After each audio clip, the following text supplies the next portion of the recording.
How's your music coming along, Wayne? Just a second, trying to unmute my mic. It's okay. You know, I used to write a lot of songs back in the day and try to get them on the radio, and that didn't work out too well.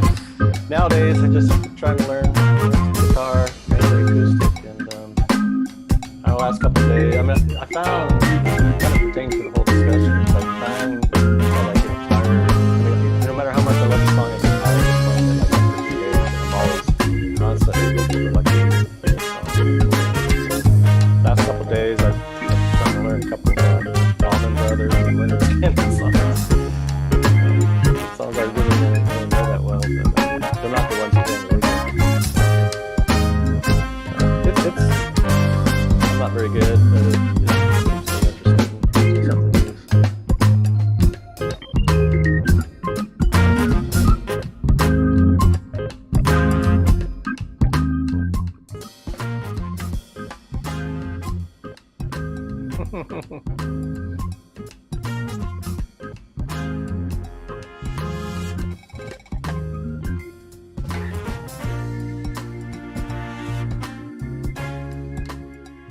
Okay.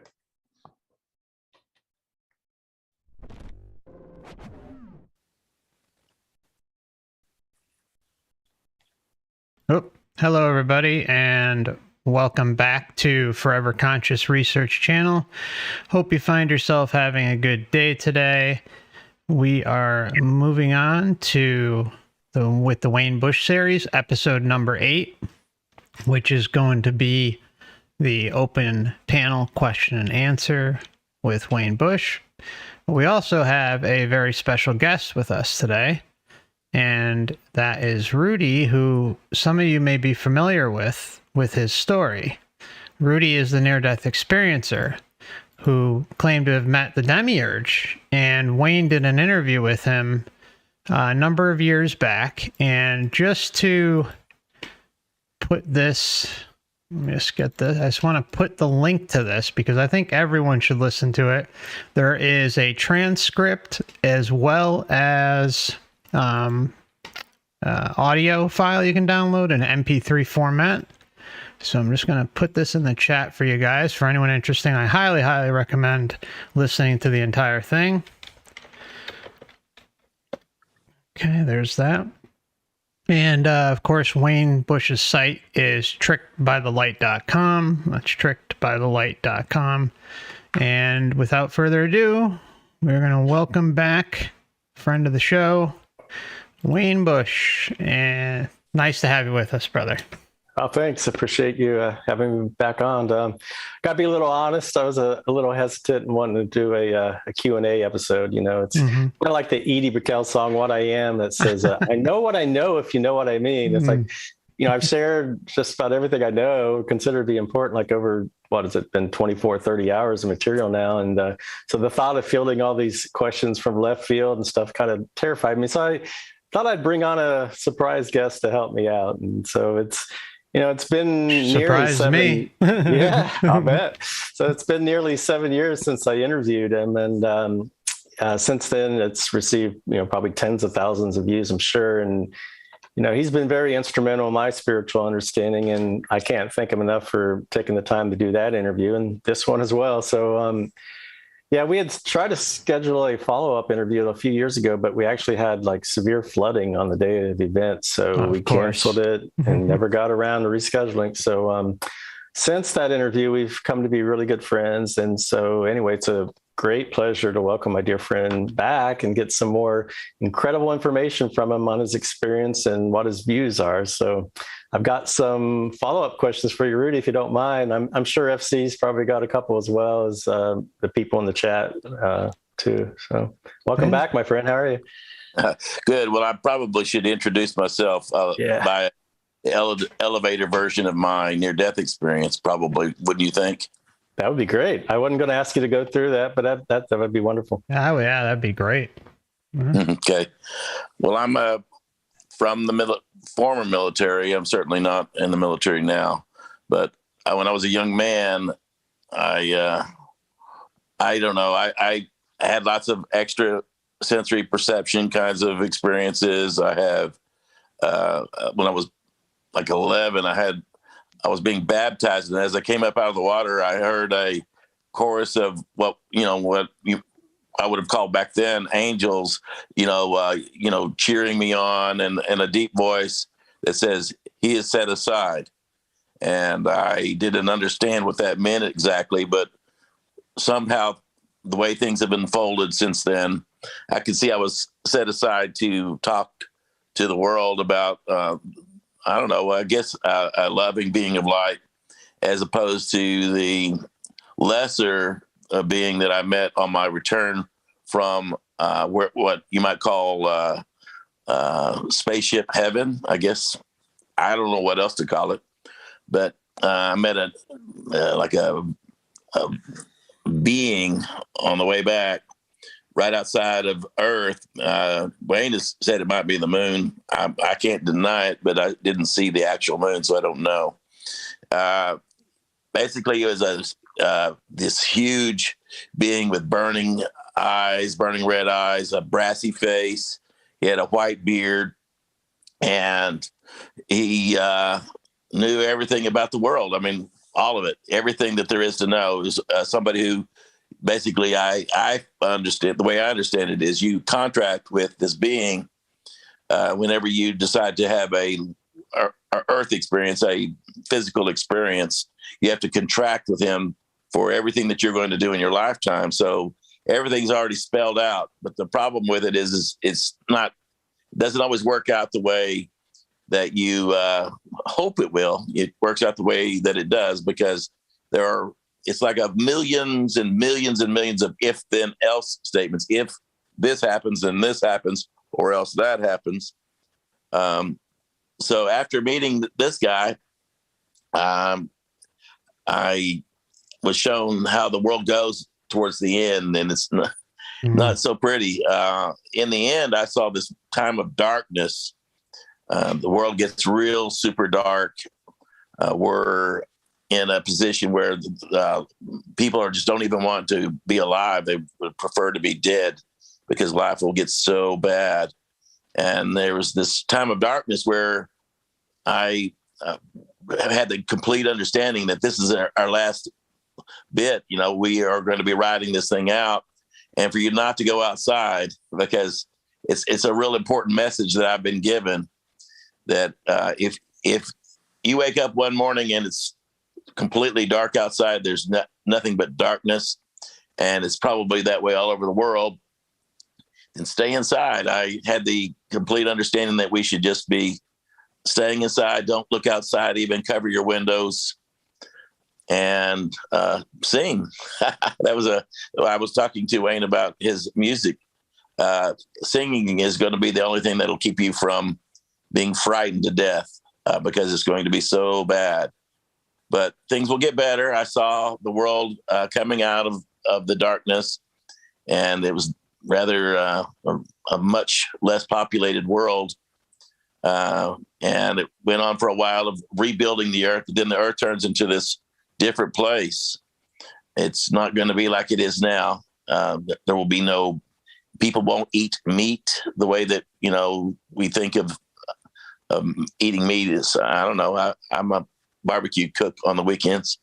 But people won't eat meat, and vegetables even will be, and fruit will be food, but it will be something that you don't kill. In other words, you would take a piece of a potato, and you might eat part of the potato, but you would replant it so that it wouldn't die. so nothing will die, no plants, no animals, and it's a pretty cool ride after that. So anyway, that was kind of some of the part of it for me returning. But my way to the light, I went into a place of darkness. I had a life review, and what was unusual about my life review as compared to other near-death experiences is that I only saw the good things about my life. I only saw the positive aspects of what how I had influenced the world in my experience. Now, I was no good guy, though. I was a bad guy, somebody who was racist, sexist, homophobic. I actually fantasized about flying into the Kremlin with in a glider with a nuclear bomb attached. So I'm kind of like a Christian jihadist at the time that I had my near-death experience. And but when I went to the light later on, I changed my heart, my mind. I came back and didn't want to kill anybody, and I am a total pacifist when it comes to wars. But I was given this knowledge that I thought I was going to change the world by making it a peaceful place. And here we are on the edge of maybe the next world war with Putin, maybe wanting to, cause a nuclear war. I just hope that it doesn't end up being this cataclysm that I saw in my near-death experience where the whole world turned dark. Anyway, I went to the light and I met a being of light that I have a hard time calling God, because it just didn't seem like whatever that being was God, but it was a very loving being of light, and asked me if I had learned enough about love. And the short answer is, who can know enough about love? That was a ridiculous question. But I was shown my life review from, I don't know, some records. Some people have called it Akashic Records. I just called it the Library of Heaven. And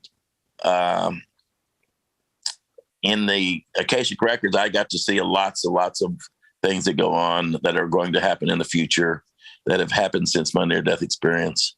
It doesn't look good. I don't like that some of the things that are happening today are similar to what I saw as the world was in decline. Anyway, I got back. I answered the being of light. I said, no, I haven't had a wife, or I haven't had children. So I literally was kicked out of heaven, and I ended up on a golden road, not like metal gold, but like translucent gold. And I was walking along, and this is something that's really important, is that it's like one of those quote unquote moments. I remember saying out loud that I've done this many times before, and that being getting back in line and going back to Earth. So it was kind of like I was being recycled over and over and over again. But somehow, while I was there, I had some memory of actually going back to bodies over and over. So my perception of reincarnation, that's kind of I don't like that word, but it's just kind of like we get to experience a life in a physical body when we agreed with this. I call him the librarian. Wayne might call him the Demiurge. But in any case, we have to contract with this being to be able to enter a body. And then I fell out of what I would call heaven and went through a door after I went down this golden road. And I looked back over my shoulder while I was falling, and I saw this big, gigantic, huge, I don't know what else to call it, spaceship. It was flat on the sides. It might have been a cube, but I certainly didn't see all the sides. So I could only say I saw that what would appear to be a square, and the door that I came out of and started falling towards Earth.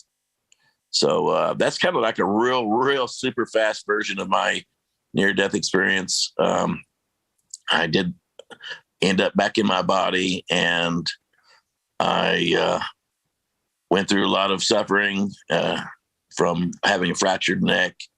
And I've come to believe that this earth is not really any wonderful place. It may be hell.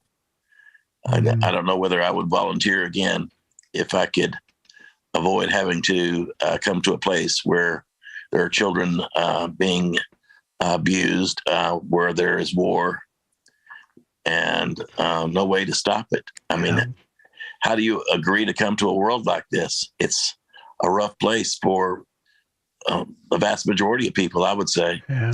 Although we do have our good moments. I have had many good moments since I came back from a near-death experience. I've also suffered a lot, especially from my injury that I had that caused me to have my near-death experience. So that's my real short elevator speech version. I could go on for days and days talking about it because it was like a forever experience. I saw everything. So anyway, do you have any questions that you'd like for me to answer, Wayne, now at this point? Or is there anybody else? Well, a little more about the what the cube of that spaceship heaven looked like. Was it like a black cube, or was the cube made of light? I mean, because people are online talking about this black cube of Saturn and all that stuff. I mean, this cube. I mean, you're not 100% sure it's a cube, but was it black on the outside, or was the light inside? Well, how would you explain that? Well, as I looked over my shoulder, I saw all these balls of light, kind of like I was. I was a ball of light too, that was falling out of this spaceship heaven. And we were all coming down, but it was completely black. It's the only thing that I can say. And it was huge. So, to say it was Saturn is, I mean, I just don't fall for that. I mean, because it was way beyond any stars. I mean, it wasn't like in our solar system. It was beyond the stars. I think the Saturn thing, it's the symbology. Not necessarily. It's the symbolic of the system, really, more than anything, in my opinion. Even though it is represented in what we would think to be the planet Saturn, even though it's within our system, it's right in here. But that's just like the mini representation that the system is given to us. But as far as the cube thing, I think it's just symbolic of part of the structure here. Like you were saying, Rudy, like you saw other beings coming out of it. Yeah, not just humans. There were all kinds of beings. We were like following together. Were they all destined to Earth? Were they like all, like, in your opinion, kind of destined to go to Earth, or was it just within that realm? Like, did you get any sense of that? Oh, yeah, I absolutely did. Okay. First of all, it started off in complete darkness, and as I turned back around, but occasionally I would just look over my shoulder and I would see these balls of light peeling off and going to different stars or wherever. I mean, I didn't know where they went, but I just know that they were peeling off, all coming from this main black cube spaceship. We were following away from the ship and going down towards what I saw was stars. In other words, the first little stars I started seeing as I was falling, and then the stars started being more and more stars, and then I would see some of these balls of light peel off and go towards wherever they went. I didn't follow them to where they went. I just saw that they weren't going to Earth. Some of them were, of course, one of them being me, but for the most part, they were going to wherever they went. I don't know where that is. But when you were first in the darkness after you had your car crash and you saw this like window of light out in the distance, if this was like a black cube, do you think they like sent out like a beacon of light how do you think you saw that light from there to begin with? Well, when I first died in the car crash, I literally had a life review, saw all of my life from when I was a child, but only the positive aspects of it. I think I was just such a rotten person that I didn't have much to show that was any good. So I just got to see the little blips of my life where I was in nature, when I was out fishing. I was a pilot, so I saw some times when I was flying, just when people were kind to me, but it wasn't very long of a video. It was like a 3D video. But after I had my life review, I literally went back into my car, and my head was like crashing through the window, front window and the side windows of my car. And then I went into a place of complete darkness, and I was there. And while I was there, I just saw darkness. Okay. So I looked up, and I saw a little, what would you call a rectangle of light way up and above me. And I didn't know, what I should do. So I just started feeling kind of like Superman, kind of lifting off, or Wonder Woman or something like that. Just started lifting up and started going towards the light, because I just thought it might be a good place to go. I certainly would, rethink how I would approach that light again if it were to happen again. But I went to the light, and it was just like this beaming amount of love, just massive love. And I just started going towards the light, floating up, and as I was going up, I would look off to the sides, and I saw the dark colors where the darkness turned into dark purples, dark browns, dark greens. And then as I was going up, it was kind of like a washing machine, except, the cone was going up. And then but as I got further and further up, I started noticing that the colors were becoming lighter around me, surrounding me. And I never thought to go explore, but I might next time if I were to happen again. But I ended up in the light and met an orb of light that was, I might have called Jesus, but he didn't, that wasn't his name. It's just, they seemed like somebody like Jesus. And he led me to the Hall of Records or whatever. And that's where I saw my life review again. And I saw not just my life review, but I saw every single life that had ever existed on Earth. I saw all of their lives, every butterfly, every insect, every human being, every tree. Like everything had a book. And I went to look at my book, and I got my book, and anyway, I'm rambling at this point. Is there anything else you wanted to reiterate? That's great. I know Feynman, nobody had a question. You put it in the live chat about specifically. Well, here, I'll just, you want to ask, or would you prefer me just to read the question? Whichever is good for you. No, go for it, since you're here. Yeah. I was wondering what kind of feeling you got from the brass bearded being that you saw, as well as the black square ship. Was it a good vibe? Was it love? Was it weird? Was it apathetic? What did it feel like? Yeah, those are kind of three different questions. I would say the being of light I met was just full of kindness, kind of grandmotherly. It was a feminine energy, loving, just laughing almost. Because I imagine that there's this kid that shows up in the light, has almost nothing to show for himself except for being a hateful kind of I don't know, Christian jihadist kind of crazy nut job. And I showed up there, and this being was like thought of me as somebody wonderful, like you're just on your, like a little child, like taking their very first steps, rooting them on, as opposed to the next question would be, at least linearly, seeing the black spaceship heaven.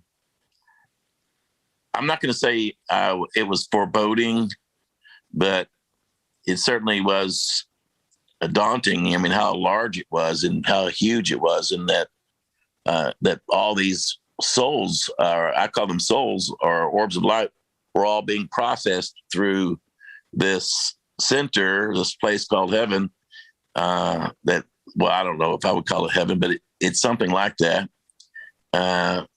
a processing center to send people to their lives, to wherever they're going, on whatever planet or star or whatever.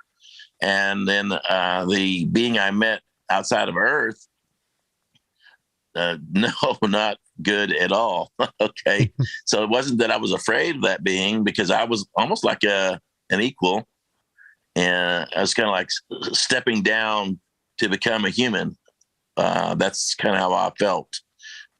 Imagine a stadium-sized soul getting crushed into a little bitty human body. That's kind of how I felt. I didn't feel fearful of that being, but he certainly was no good guy. He was managing a world where people eat each other. People eat animals, animals eat animals, we eat plants. It's not a very nice place where everything eats everything else, and that there's so much cruelty and war and famine, hunger. It's just a terrible place. But he showed me this world, and he was saying that it's balanced. It's perfectly balanced. It's the perfect place to live. And he showed me all through history how it was. And then towards the end, people just didn't want to live there anymore because it was so awful. And he was kind of like conceding that what didn't work out, even though he had this beautiful system. This being didn't really talk to me in words. It's kind of like he communicated to me through visualization of how things turned out. But I didn't like him. I didn't think he was a good guy. I thought he was mostly just orchestrating a horrible chess game with billions of souls, and it wasn't a good place. I didn't like him. Did you get the sense that maybe he was AI or maybe half AI? Maybe. If he is AI, he's the smartest AI ever. He was controlling all the lives of everything that was going to go to Earth, every butterfly, every human being, and creating contracts. Like they had like points in the stars. Like he would show this map.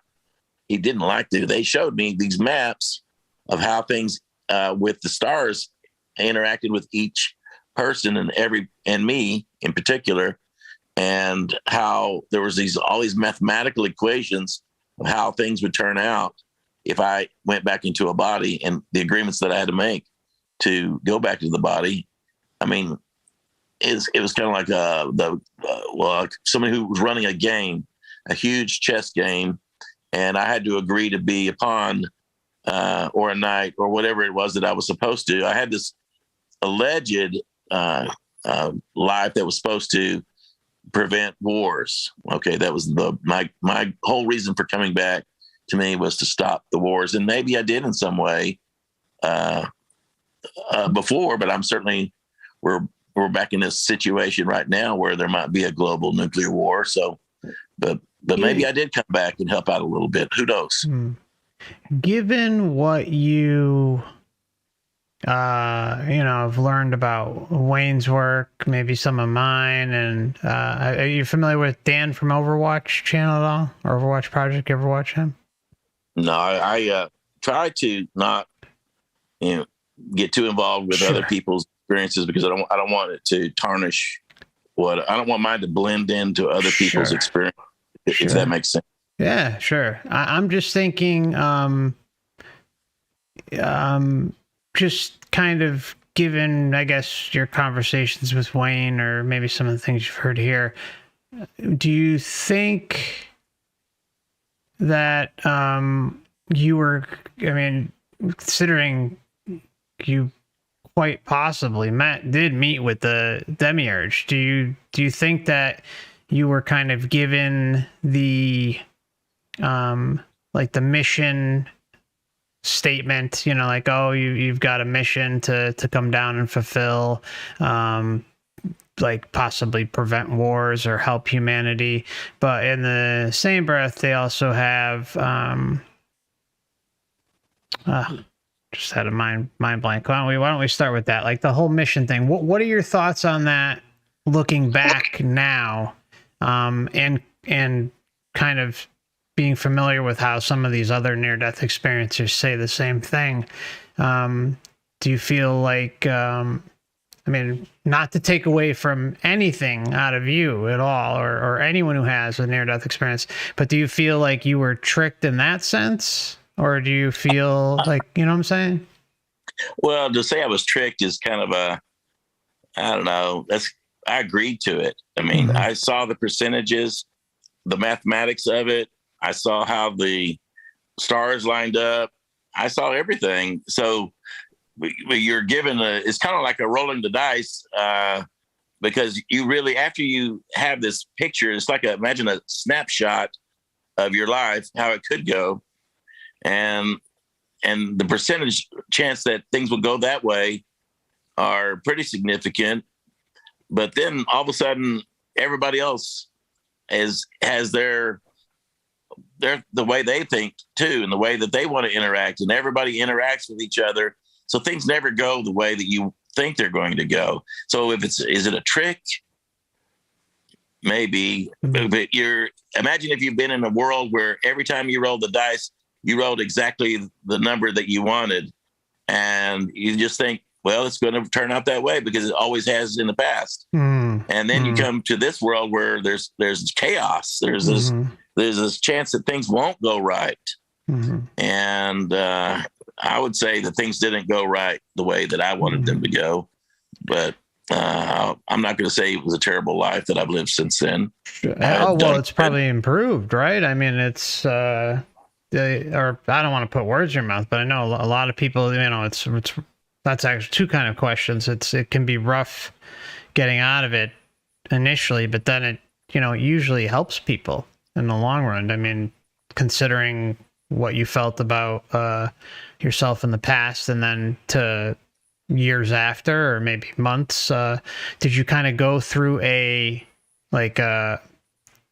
period of depression, anxiety for a couple of years, or maybe a year, or a number of months after your ND, kind of questioning, you know, that a lot of people say, oh, I just came from there and I wish I would go back there. I mean, but in the same breath, you kind of had a bit of a rougher experience too. So like, what's your perspective when you come back, like over the first year, 2 years, and how so did that really aid in your day-to-day life up until now?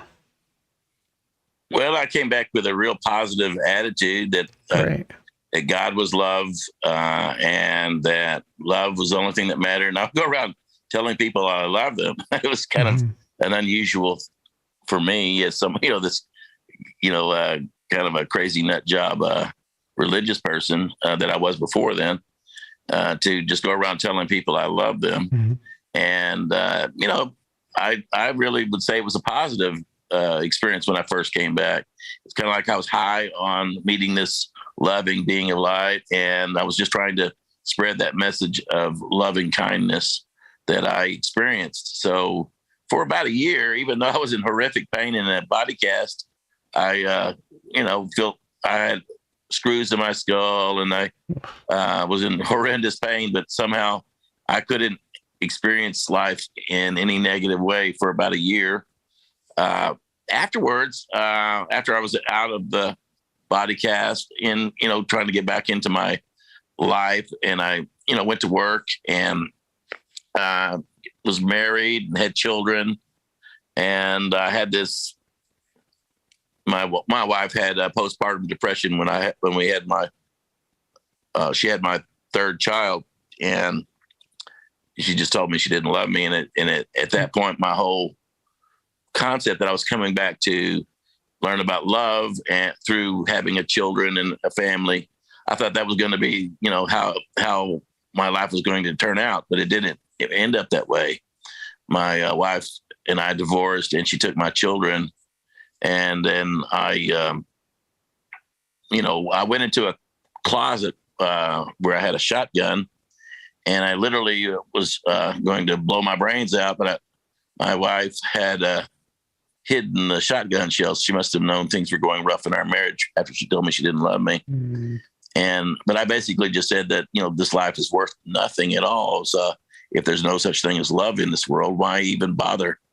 But I went through a huge, falling away from my belief in love and God after my wife left me. And then since then I've been crashed from behind in vehicles 4 times, and each time I re-injured my neck, and it has always shattered my life, and always felt like those instances were kind of like I was being controlled to fulfill my mission.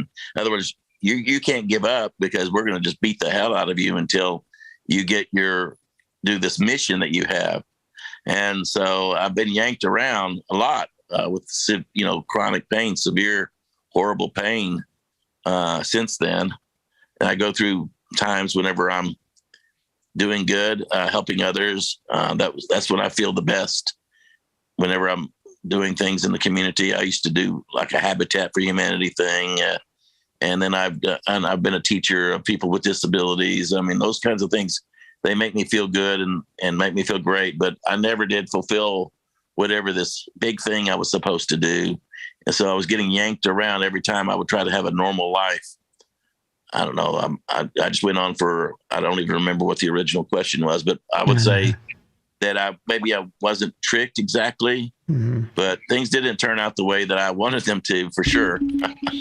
How do you reconcile like this loving being of light and getting, quote unquote, kicked out of heaven? I mean, I kind of feel like maybe, I'm not necessarily a leading question, but do you think it was your intention or your regret that maybe caused you to fall versus because it doesn't make sense like a loving being. Like, wouldn't a loving being say, well, you've had many different lives and you've had wives and children in those. And, it just seems like there wasn't any discussion like, okay, well, then I'll let you go do that. It was just like, boom, how do you kind of reconcile that?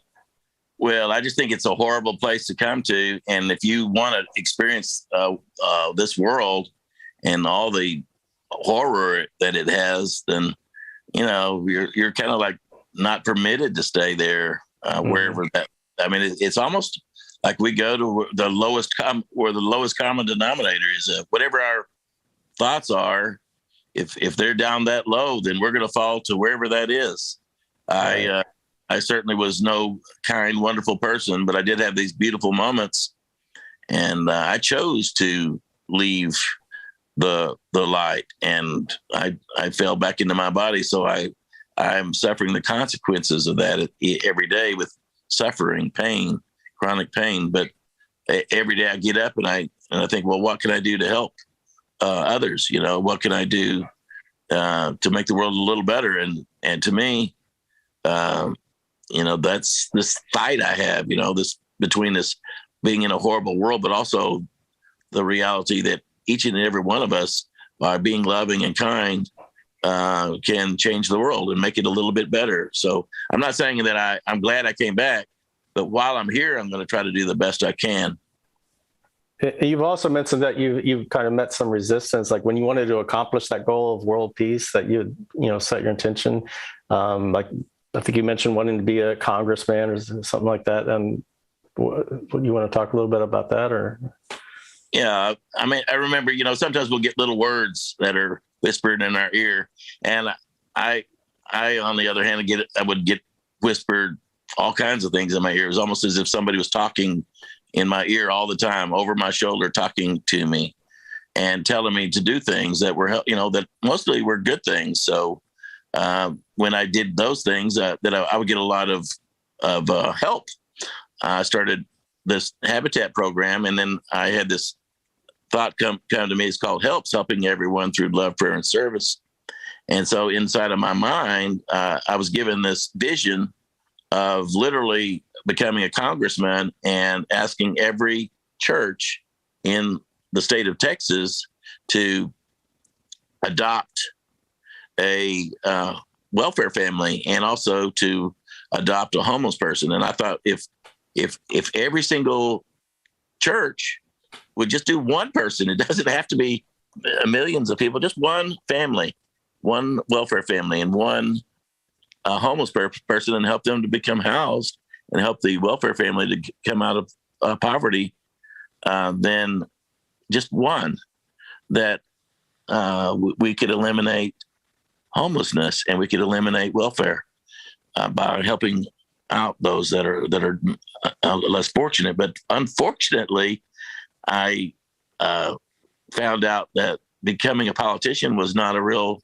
nice thing. I went to at that time I was hanging around Congress, state legislators, the mayor, all kinds of people at the time, and with this habitat program I was doing. And I met with all these lawyers, and they were going to talk to me about becoming a legislator. And they were all saying it was great. That's fantastic. Yeah, we'll support your doing this helps program. But then they said, but when we want something, you're going to do what we tell you to do. And the problem with these guys is they were evil. I mean, if you ever meet people who are evil, that are just real down in their heart of hearts, you know that they're just dark souls. I mean, they were making really crude jokes. They were talking ugly about things.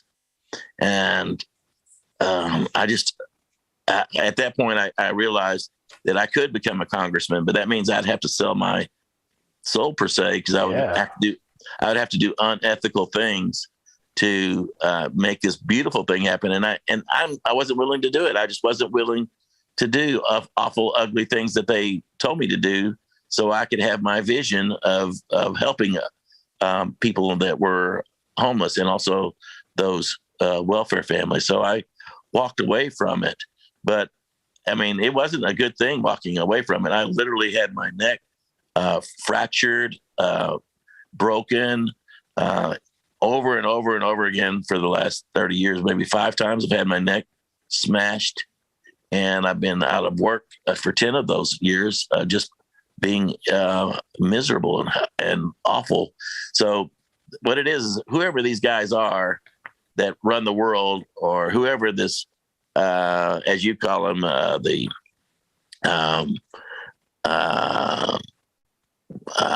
sorry, I'm having a brain fart there. Well, I call him librarian. You call him what now? I'm just Demiurge, archons. I didn't know I have any other way to express it. It's like you got to use some term for it, and that's the only. Well, I mean, from what I've read about the Demiurge, he's kind of like God of this world. Right. I definitely, but not the true highest God of all. Well, I don't know. God is kind of a ugly word. I mean, that name has been a lot to start wars, and we're certainly in the United States not. We're pretty good about starting wars in the name of God.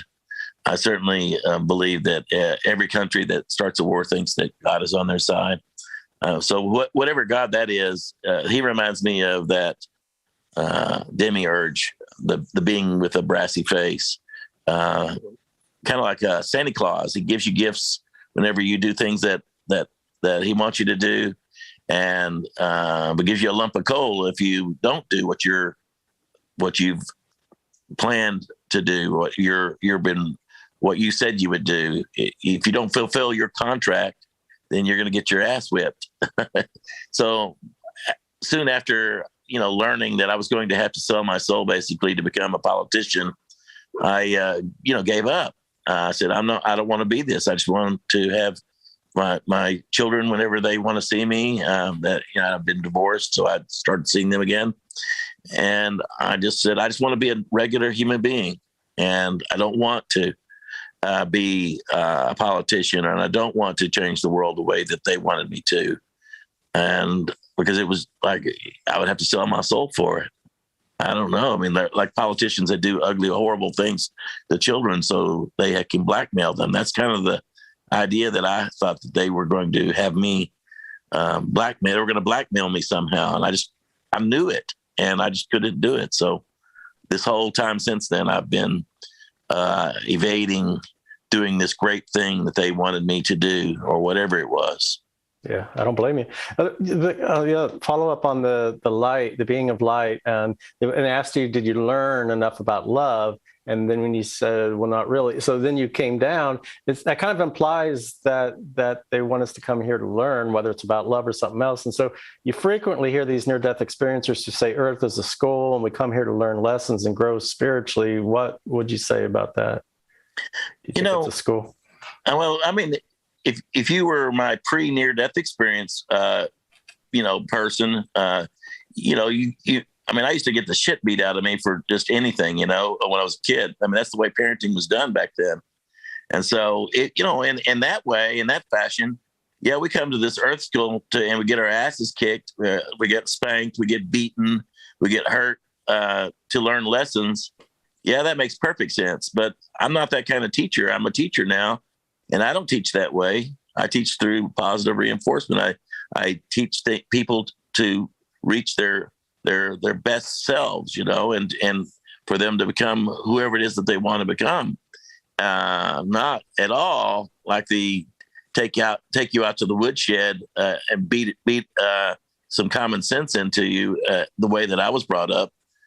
So I'm just not that person anymore that believes that this horrible life school where we literally have to be in the same world with people who hurt children and who create diseases, to punish people or whatever they're doing it for, to kill us.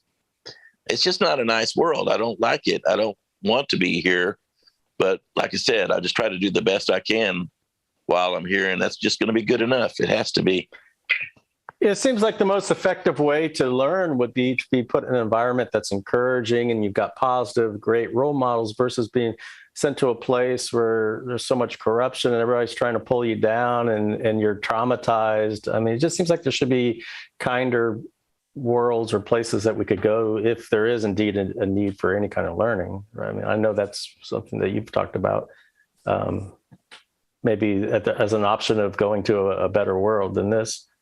Well, if I could, let's just say that little bitty tiny bit of good that I did, that I was showing in my life review, if I could just take that with me to the next world and the next life that was better than the one I came from, or this one, I wish there was a way to do that. If I could change the system, that's the way I would do it. I would say, just take whatever good you've learned in this life and take it with you to the next better place.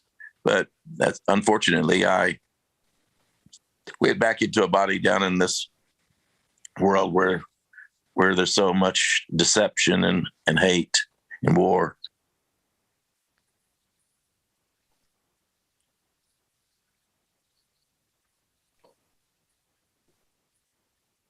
Okay, thank you. Can you guys hear me okay? Great. Yeah. Yep. Okay. All right. Thanks, Rudy. That was thanks for sharing your experience. That was quite a ride. But this might sound like a strange question, but I'm just wondering if there's any correlation between blood types. So, do you know your blood type at all, or you're like an Rh negative, or? No, I'm just A positive. But as far as blood types, I think that's an interesting. It's interesting that there are certain individuals that have Rh negative, but I'm not one of those. But I'll tell you this, though. I think that people who are more likely to have near-death experiences who have had flying dreams in the past. For example, when I was a child, every time I would go to bed, I would be afraid of the dark. And so I would look at the little crack underneath the door of my door where there was light out in the hallway.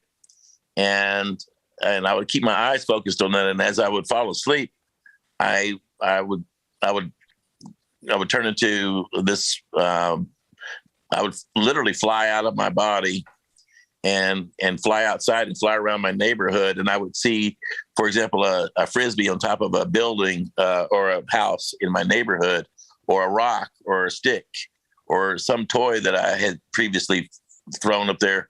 And I would fly around the telephone lines and I would see the numbers on the sides of the transformers. And in fact, I would even see things, on top of the transformer. So I was literally not having a flying dream. I was literally flying around my neighborhood. And so what I'm thinking is that there are certain types of people who have spiritual experiences that where they leave their bodies. And I don't know if that has to do with blood type. It might. Maybe A positive people have more of those. I don't know. Maybe RH negative people are also, I mean, I don't think it's just limited to one blood type is what I'm trying to say. Does that make sense? Mm-hmm. Well, yeah, definitely. But I think one thing that stands out is the apparently the RH negative group normally is quite they're really sensitive. You know, they're overly sensitive. Like really, when it comes to anything like external, you know, like hearing, sound, sight, all this stuff. You know, and especially dreams and any of the energy sensitive. So it kind of makes sense with the, you know, how you were saying you come here and you feel the negativity, and it's exactly, yeah. So maybe something to think about. Absolutely. Yeah. I have lots of I'm very sensitive to negative energy. Same. Yeah. And I get I had those flying dreams as well. So yeah. So where do you go in your flying dreams? Do you know? Normally just local. There's no particular destination. It's just like wherever I am, and I don't recognize the the terrain. It feels like another world, I think. Yeah, mm-hmm. But the sensation is all there. I mean, you're completely flying. It's like you've done it before. You know how to do it, and it's quite strange to explain, but yeah. Well, I know when I was a child with the flying dreams, they were a whole lot more localized. In other words, I was in my neighborhood, and I remembered it was like with my will, I could lift. And when I reduced my will to be flying, I would start sinking.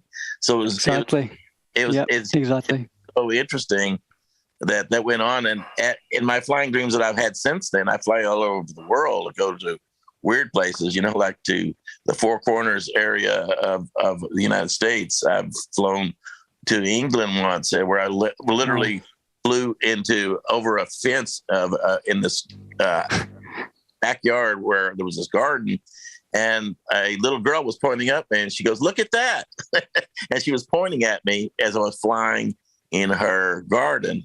So I've had my dream life is, I would say, very interesting in that it's a mixture of flying, but it's also it's almost like I cross into other dimensions, maybe that are parallel universes, things like that, where I see different versions of the Earth, and they're not good. I mean, they're not always good. It seems like, why can't I go to versions of the Earth where things are better? And I would just go there and make I would like to be able to go to wherever one of those places are, but instead I get shown these negative visions of the world, and I'm just not really fond of having those kinds of dreams. They're like, you need to change the world where you are. You can't come over here until you fix the one that's already broke. I don't know. I can't explain that. You've also mentioned that you've recently been having some dreams, or maybe possibly these planted false memories. Could you talk about that?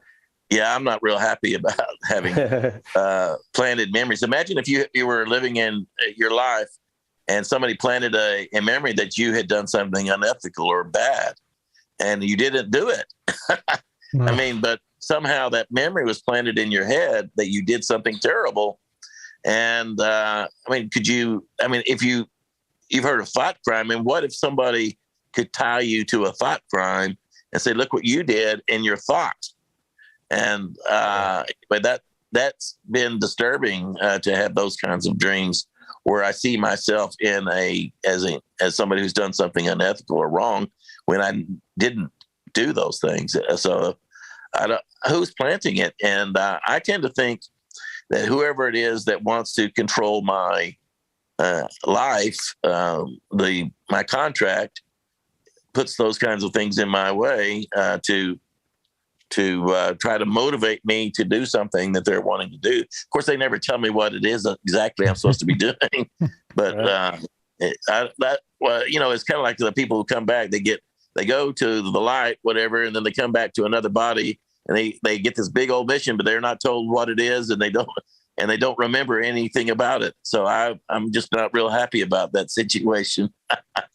You said you're not sure who it is. I mean, I've heard you talk about, your higher self and this kind of stuff, and it got me thinking, because in the last episode on Solutions, I was mentioning William Buellman, where he was saying, use these intentions of higher self now, and it's like, I'm not sure. I think higher selves, are they really trustworthy? I mean, I could possibly see an intention of highest self now, but maybe we've got many different versions of ourselves, and it just seems like, I mean, when you mention higher selves, or it's kind of a sarcastic way of like referring to the angels, and they're kind of playing us like video games. What do you think? I know one time you mentioned you fired your angel. Angels. I think we have more than one, but there's this probably a primary one who follows us around, talks. Have you ever has anyone that's out there on the board here? Have you ever been typing something and somebody typed over the top of your words while you were typing it? Auto-corrected to something ridiculous. Like a lot of times I've had the word liar pop up while I'm typing. It'll just say liar, or fool, or just some little word will pop up, auto-correct, or just literally erase what I was writing. I might have written paragraphs, and then all of a sudden all my words have been erased from off of the computer. That's happened to me. Yeah. And I'm going to say that I think it's manipulation. I think it's they don't want whatever it is that you're writing to get out. They don't want it, because it will alter the Rubik's Cube of the chess game, or whatever it is that we have going on in this world. In other words, you might be thinking a thought, and it's either not a good thought, or it's a wrong thought, or they just don't want that information to get out. So because it might influence the other people that are in this giant Rubik's Cube of a game. For sure. And it would affect their game. And so for example, I wanted to fly a glider into the Kremlin with a nuclear bomb, but just imagine how that would have affected everybody else's game. Nobody gets to play any games anymore. It's like the world's over and nuclear holocaust, and everybody goes home. So obviously I was this young man that was trying to manifest a nuclear exchange with the world.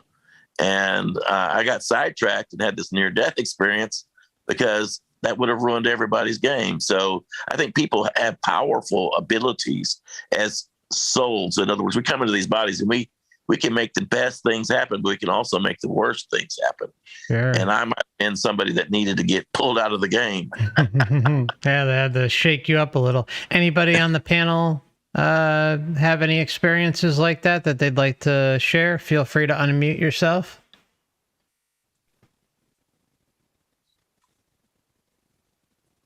Okay. All right. Okay, Wayne, yeah, you got another question? Okay, well, you mentioned that you would probably do it differently after, next time you die, and would you mind elaborating on that? Like, what would you do differently after you die this time? Well, I hate to tell people not to go to the light. I mean, it's really a beautiful place. I think I would just go with a lot more questions. I might have checked out when I was in the tunnel of light, that like a cone going up, and I saw all the lights getting lighter along the way. I mean, I think I would I hope I would be curious to what's behind the wizard's, big curtain there, like what's behind this curtain? I mean, why not go check it out and see what's out? What if that can get you in trouble? If they ask you whether you learned enough about love, are you just going to say, yes, I have? Or, I mean, how do you choose a better world? You just going to request one, or do you just say, I would like to, or just set the intention? Like you set the intention, you fell out. Well, maybe this time, or fell down. Maybe this time you could just fly upward or to a better place, just through your intention. Well, I'm going to go back to the original question there, which was, well, could you get in trouble? That's very possible. What if you go and go behind the curtain there, and then, you end up getting lost forever in some kind of hell that's even worse than this hell. I mean, that might be bad. I don't know. I mean, I guess there's fear, but I didn't have any fear when I was in that down there in that complete darkness. I didn't have any notion of what to do. All I know is I looked up, I saw the light, and I started going to it. But I think if I did it again, I would just be a lot more curious of what's on the way.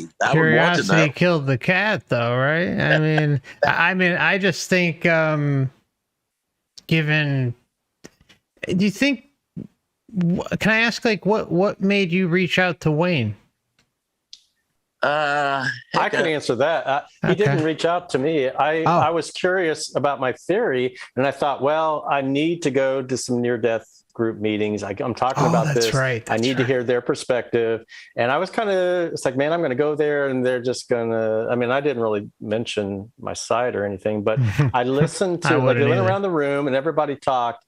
And when it came to Rudy, he said one thing that really perked my ears a little bit. He said that there's a lot of what'd you say, psyops or something going on the planet. It's like, well, here's somebody who could maybe understand where I'm coming from. Yeah. So after the meeting, he was like standing right next to me. So I asked him, I said, hey, have you ever heard anyone mention a demiurge? Which is probably the craziest question, because most people don't even know what a demiurge is. But he knew, and he said, I met the demiurge. And he said, he's like, he literally said the moon's here, and and he mentioned aliens, and I'm like, holy cow, he doesn't know anything about my website or anything. So it wasn't that he sought me out; it was that I was kind of seeking him out, sort of. Awesome, yeah, I completely forgot about that. It's been quite a few years since I reviewed all this stuff, but yeah, wow. So, like, Rudy, what do you think after all these years? Talking with Wayne, going over his site, like, do you feel, and this, I'm not, trying to talk down or anything. I'm just trying to be, how you feel, like, given what you've seen about Wayne's content and his opinions, sharing time with him. What do you think, erring on the side of caution instead of kind of being curious, just at least for a period of time at a minimum, just to more or less protect yourself, possibly protect yourself? What do you think of that? Instead of having that curiosity to go there, and possibly get sucked back into this whole mess. Well, that's one of the things that I realize is that we must be getting on this, like a roller coaster. We go down and we do this thrill seeking life down here in this hell world, and then we go back up and to this beautiful light, and then we just get back on the roller coaster ride. We get back in line and we just do it again and again and again and again. And I just don't know if I want to come back. I mean, I know I don't. I know I do not want to come back to a world where people are killing animals to eat. I mean, I'm not a vegetarian, but I'm living with the DNA I've been given. But why would I want to come to a place where our DNA makes us carnivores, or our DNA makes us violent? Where when I was a kid, all I wanted to do was kill people. I created little models, and I caught little army men on fire, and that's all I did. I was constantly obsessed with killing. And I see little kids, and then you go down to Walmart, and every single toy on the boys' toy aisle has a missile, a bomb, a gun, or a sword.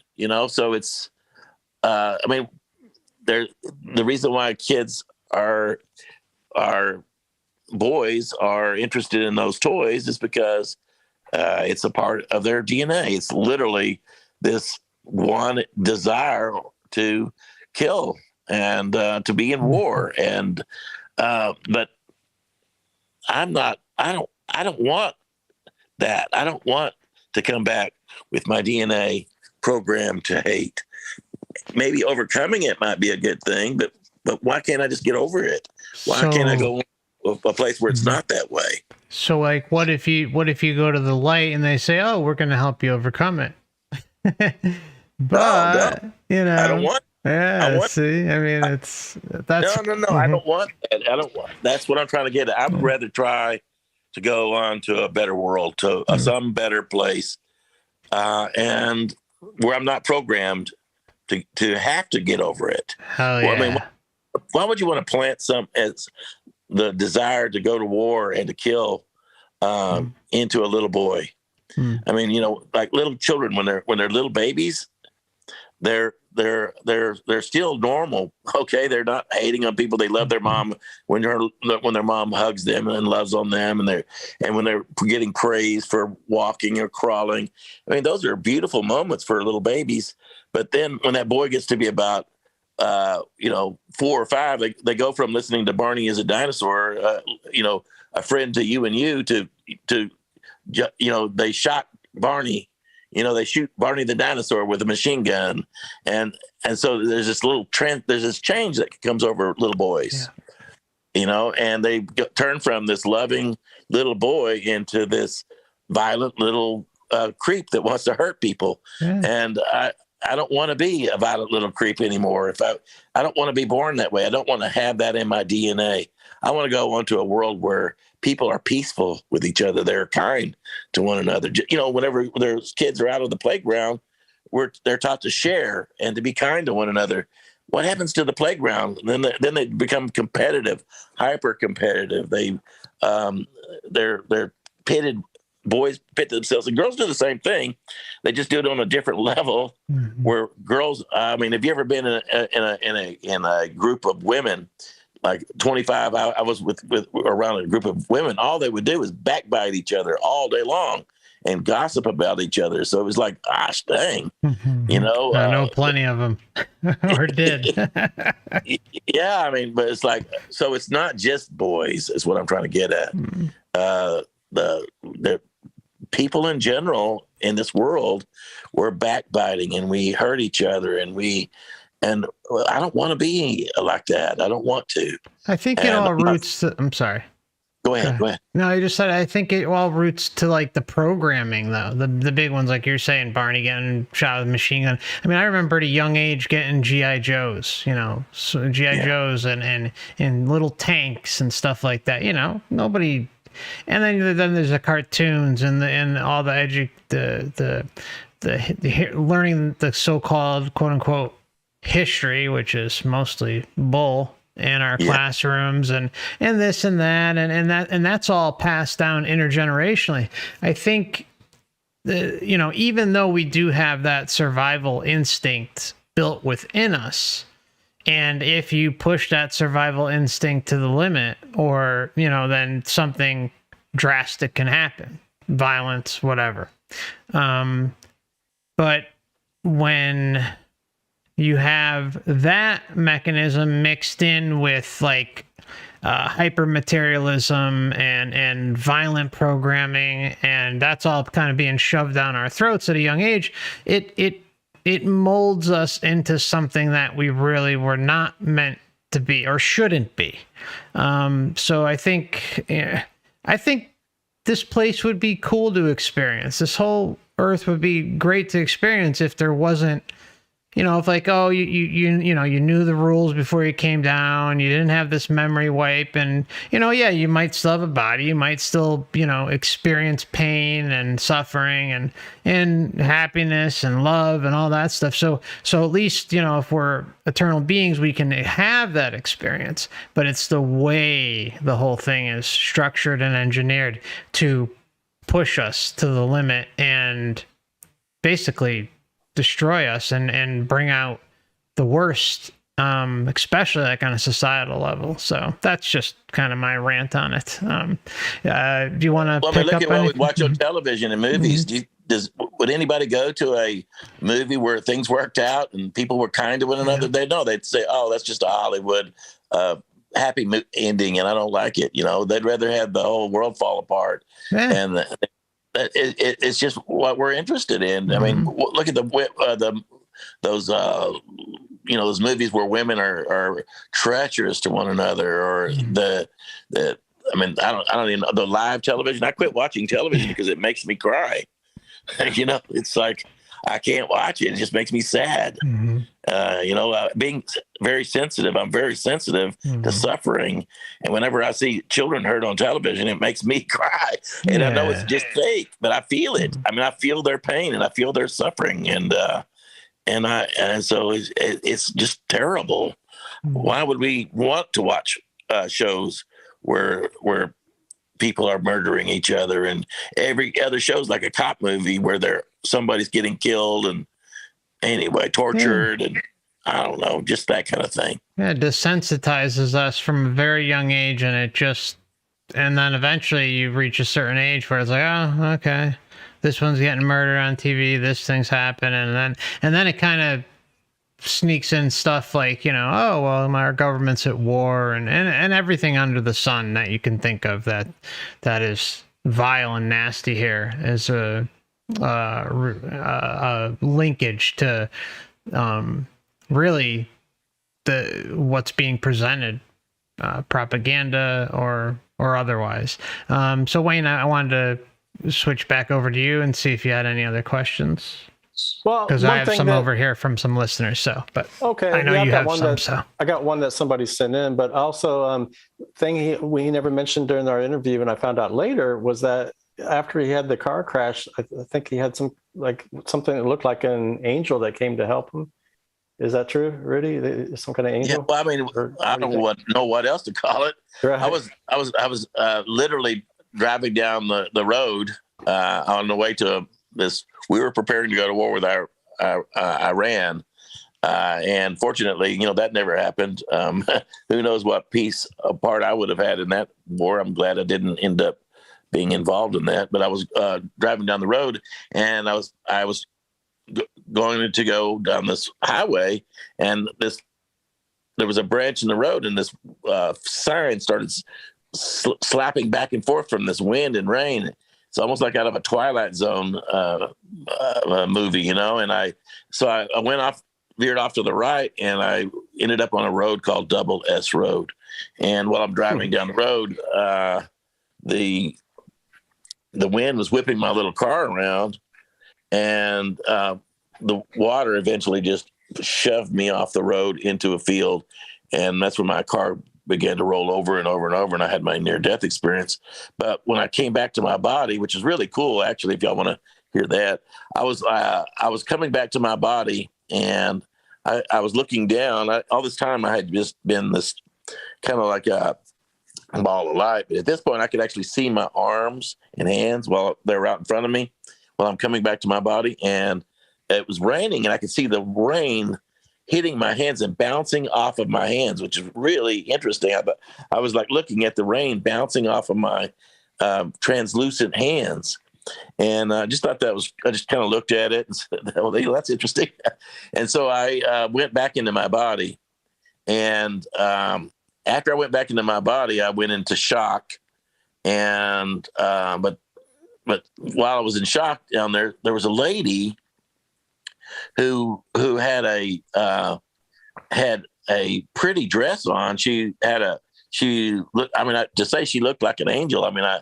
She was just this, beautiful woman who had this beautiful dress on and pretty shoes. And she pulled over on the side of the road and talked to somebody up on the road, which I saw when I was coming down. I saw the lady, and I saw this pickup truck while I was coming down to my body, and I saw them. Like they had stopped, I guess, because they were checking out this car that had rolled off into the hayfield.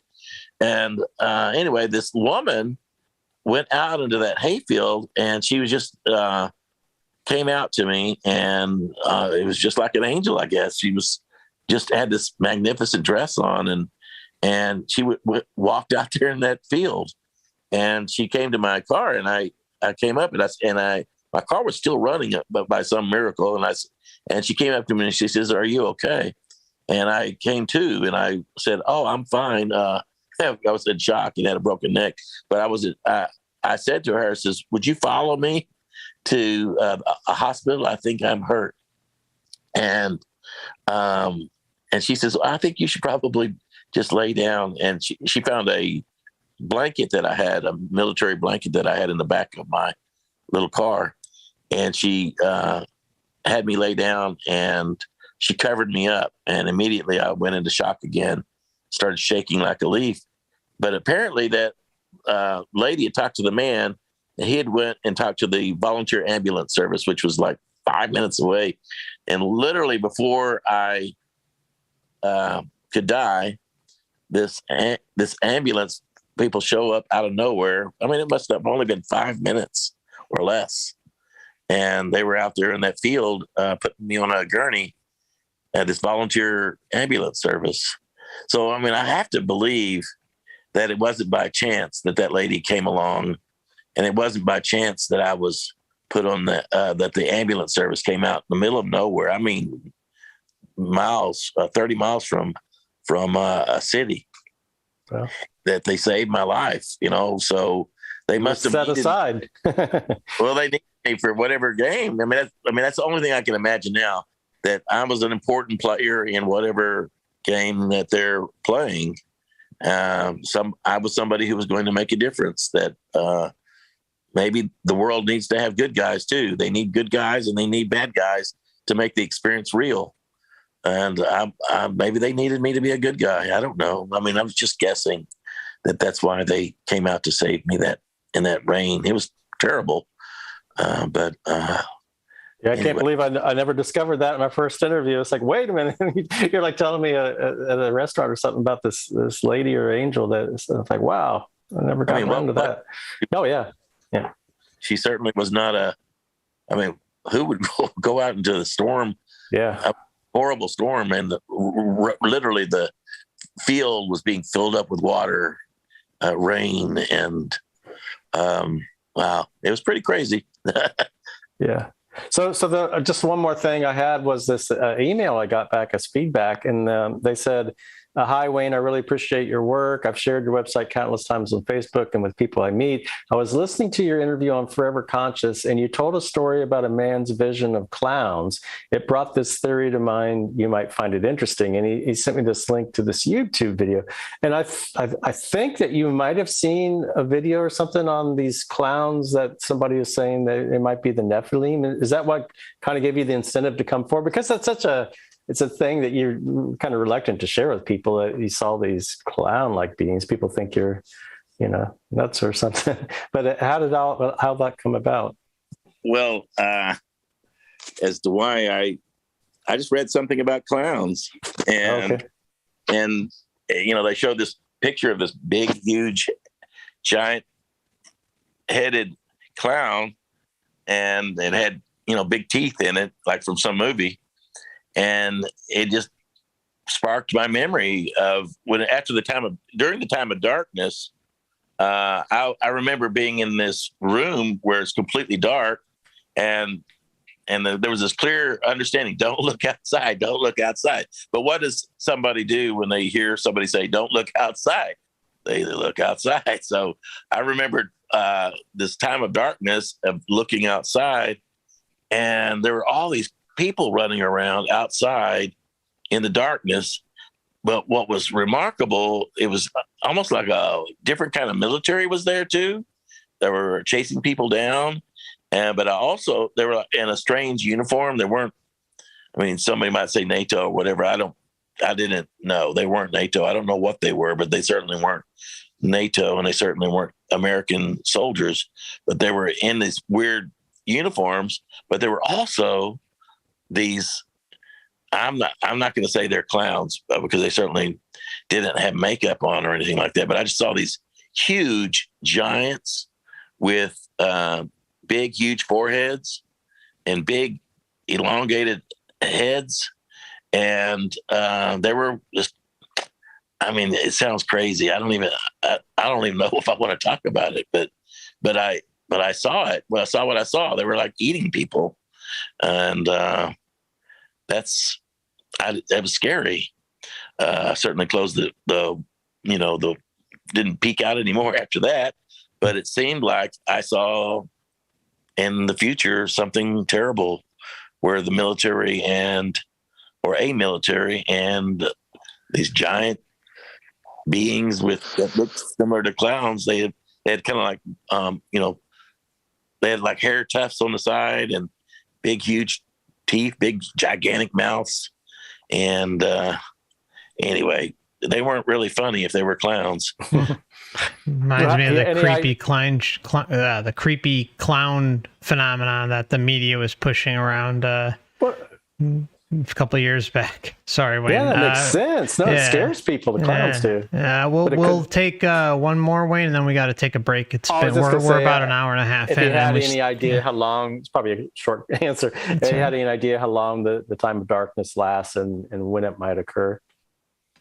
I don't know, but I've had, ever since then, I've been very conscious of having water and peanut butter and vitamins, like especially vitamin D3, because it's, if it's going to be dark, taking a vitamin D might be something good for you.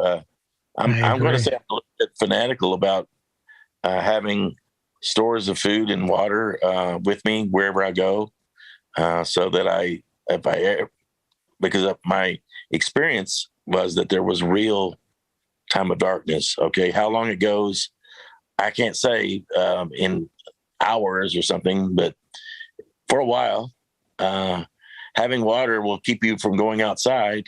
If you have food on hand, wherever you are, then you won't feel tempted to go outside, because outside's not good.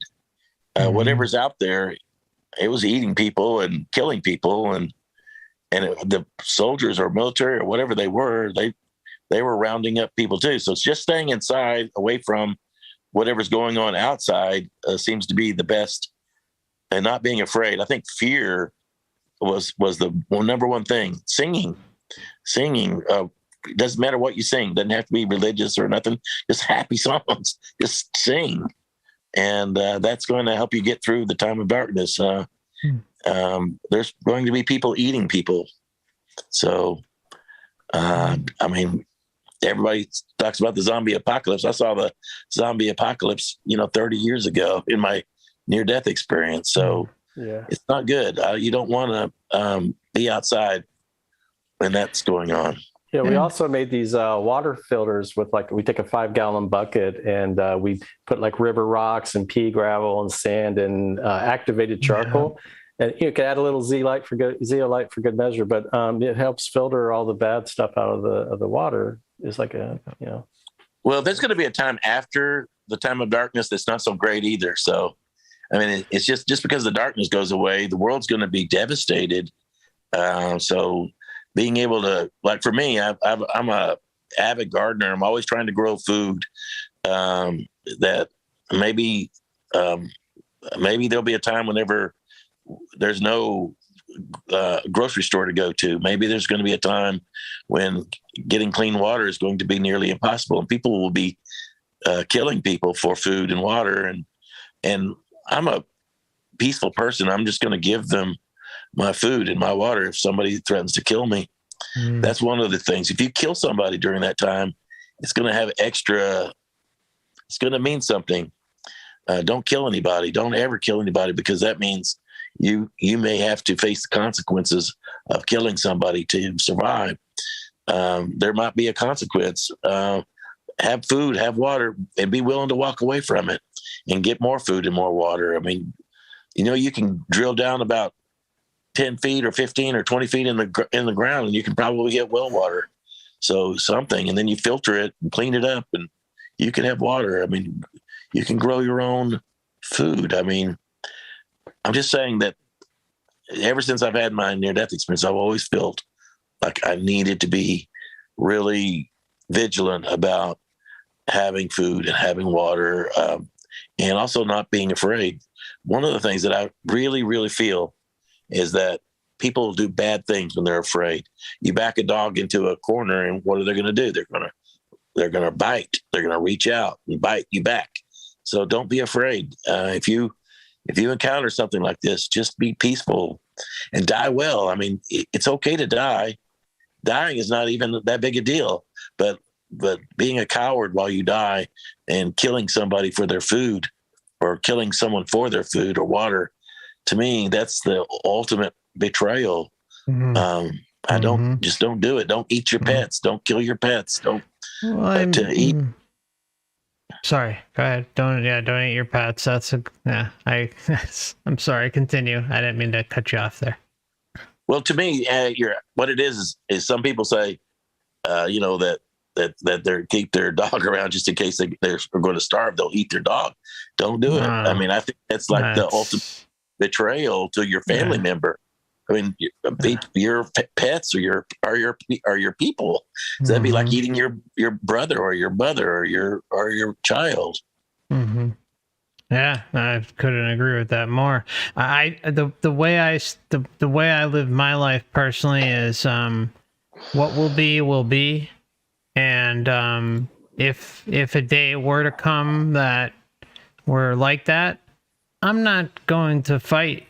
I mean, I've got supplies, I've got seeds, I've got pots, I've got all sorts of crap saved, but I'm also not gonna fight to survive here. I mean, I'll do what I need to do, but I'm not gonna bend over backwards and do all sorts of crazy stuff just to survive in a world that's filled with chaos. It just, to me, it's just not even something I'm interested in personally. But yeah, I think keeping that moral and ethical center is really important, just because that's who we are. That's who I am. But whatever's going to happen is going to happen. Well, but living in fear is just big no. Rudy's mentioned that after this time of darkness and this difficult period, that there's like an era of peace that lasts like thousands of years. So let's not lose sight of potentially you come out the other side. I mean, it may only be like, I don't know how long that period's going to be. He said it's going to be some rough times after the darkness, but there is on the other side potentially this for lack of a better word, paradise. Yeah, but I mean, if you got to really fight in times like that, and I mean, really, it's just like, what's going to happen? The world's going to get hit with something, and then what? We're going to have 10 years of struggle. I mean, do you really want to deal with 10 years? I can't tell you how many times I've told Rudy that exact thing. I mean, so believe me. I mean, I'm not gonna sit around and wait and have to worry about this and that for however long the time period. But that's just me. I mean, everyone has their own thing. So I get it. It's just I think the key thing is that we all just don't live in fear and we live for the moment, and whatever happens.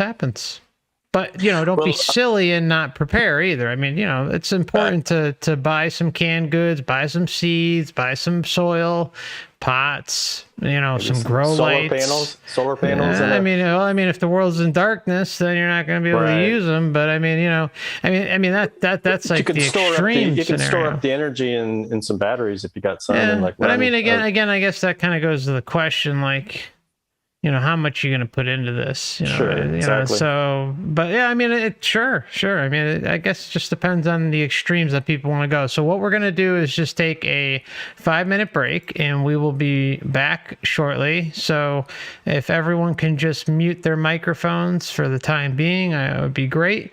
And then we'll swing back to Wayne and Rudy, and I want to open up the panel. There's also some questions for Rudy, and then anyone who has questions for Wayne too, pop it up in the chat. In the live chat, text chat, if you have a question, please put at the beginning of your message question in all caps, and then your question, so Jimmy can see it for you. And I do have a new way. I know there was a bunch of people asking, is there a way besides YouTube memberships to donate to the channel? And I finally got something the other day after 2 years. So that link is, I think Jimmy put up there, it's streamelements.com/Forever Conscious Research Channel /tips. So I'm not going to go crazy and just expect to remember it. But if you want it, just it's in the description tab. If you don't, it should be below the join channel memberships and get access to the Last Climbers Club perks. I would suggest refreshing the video to see that. And yeah, so that's about it. Thank you so much for hanging in there, my friends, and we'll see you back here in about 5 minutes. Send in those questions, and thank you to the panel for being so patient. We'll be with you shortly. See you in a moment.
Yeah.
All right, my friends, we are getting ready to go back.